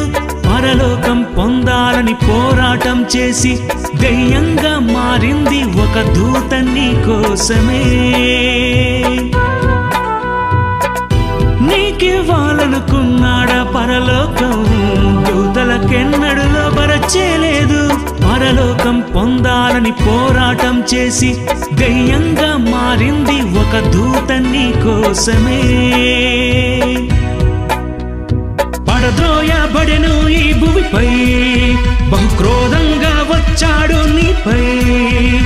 పాపంలో పడవేసెను నిన్ను, పాతాళానికి పంపాలని నిన్ను. బహుక్రోధంగా సింహము వలె గర్జించేను. సుఖమే లేదు ఈ జగతిలో, సుఖపడలేదు యేసు తన బ్రతుకులో. మన కోసం యేసు ఆ సిలువలో బలి అయినాడు, యేసు కల్వరిపై మరణించి లేచాడని ప్రకటించు ఓ సోదరా. అపవాదిని ఓడించి గెలవాలి ఓ సోదరా. ఎన్నెన్నో శ్రమలను భరించి మనము పరలోకం చేరాలిలే. క్రైస్తవుడైనందుకు బాధని తెలిసి బాధనుభవించాలిలే.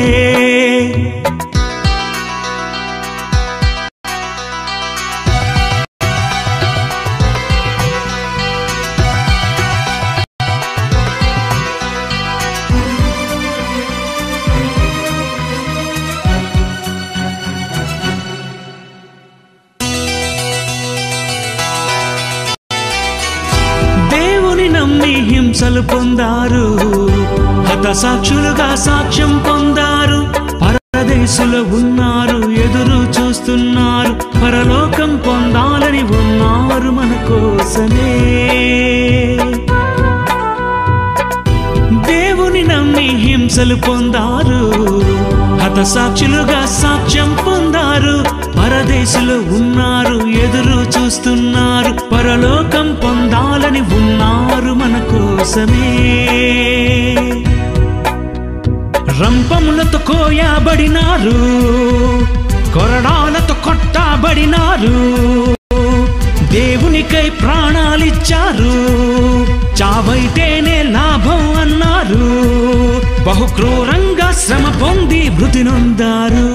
సుఖమే లేదు ఈ జగతిలో, సుఖపడలేదు ఎవరు తమ బ్రతుకులో. పోరాటం నీకు అపవాదితో, ఎదిరించాలి నీవు ప్రతివాదితో.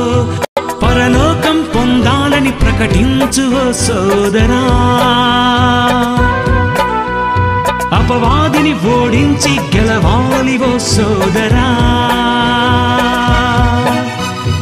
ఎన్నెన్నో శ్రమలను భరించి మనము పరలోకం చేరాలిలే.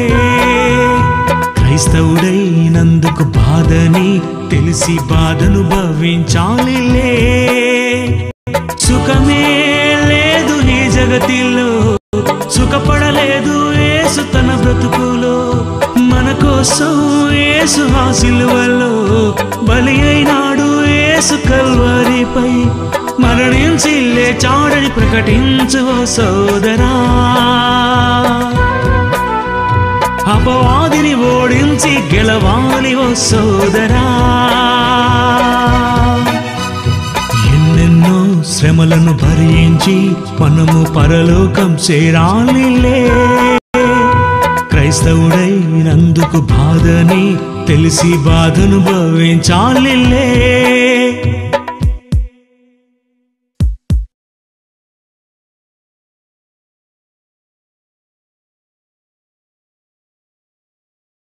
ప్రియమైన దేవుని వారలారా, చూశారు కదా, యేసుక్రీస్తు వారు ఎన్నో శ్రమలు అనుభవిస్తే తప్ప పరలోకం అనేది దేవుడు ఇవ్వలేదు.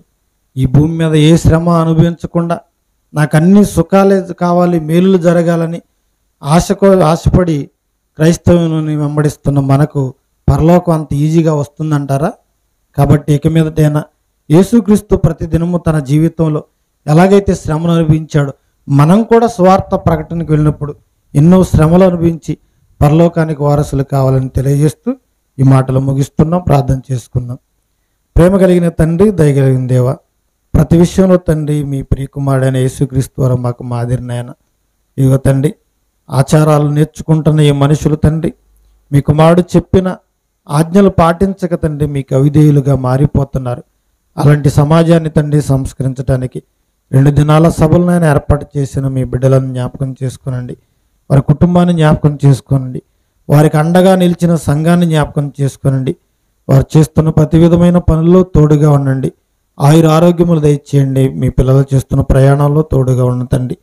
అలాగే తండ్రి, నందిగామ, చంద్రలపాడు, పెనుగంచిప్రోలు, కొండపల్లి ఈ కళాశాలలో పనిచేస్తున్న వేదికను అలంకరించిన మా తోడి జత పనివారైన మీ సేవకులను జ్ఞాపకం చేసుకోండి.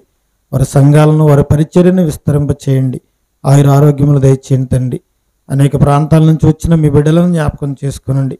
అంతా కలిసి నాయన ఐక్యంగా మీ పనిని ఆయన జరిగించడానికి తండ్రి మీ పిల్లలందరినీ ఆయన సమకూర్చిన విధానాన్ని బట్టి వందనం చెల్లించుకుంటున్నాం. మా జీవితంలోనైనా ప్రతిదినము తండ్రి మీ కొరకు శ్రమ పడేవారిగా, ఇష్టపడే మంచి మనసు కలిగిన వారిగా మేమంతా ఉండుటకు కృపను అనుగ్రహించమని కోరుకుంటున్నాం. ఈ 2 దినాల సభలు ఏర్పాటు చేసిన మీ బిడ్డల కుటుంబాలను దీవించండి. పరమందు వారి ప్రతిఫలాన్ని రెట్టింపు చేయమని కోరుకుంటున్నాం తండ్రి. ఇంతటి మహాజ్ఞానాన్ని మాకు నేర్పించిన మీ కుమారుల జయశాలి గారికి మంచి ఆరోగ్యాన్ని, ఆయుష్ను ప్రసాదించండి. ఈ పరిసర ప్రాంతాల్లో జరుగుతున్న పరిచర్యను విస్తరింప చేయమని కోరుకుంటూ క్రీస్తు వారి పుణ్యనామమున ఈ ప్రార్థన అడిగి వేడుకుంటున్నాం మా తండ్రి. ఆమెన్. మన తండ్రి అయిన దేవుని ప్రేమ, ఆయన కుమారుడైన యేసుక్రీస్తు వారి కృప, పరిశుద్ధాత్మ దేవుని అన్యోన్య సహవాసము సదాకాలం మనందరికీ తోడేండి నడిపించునుగాక. ఆమెన్. అందరికీ వందనాలండి.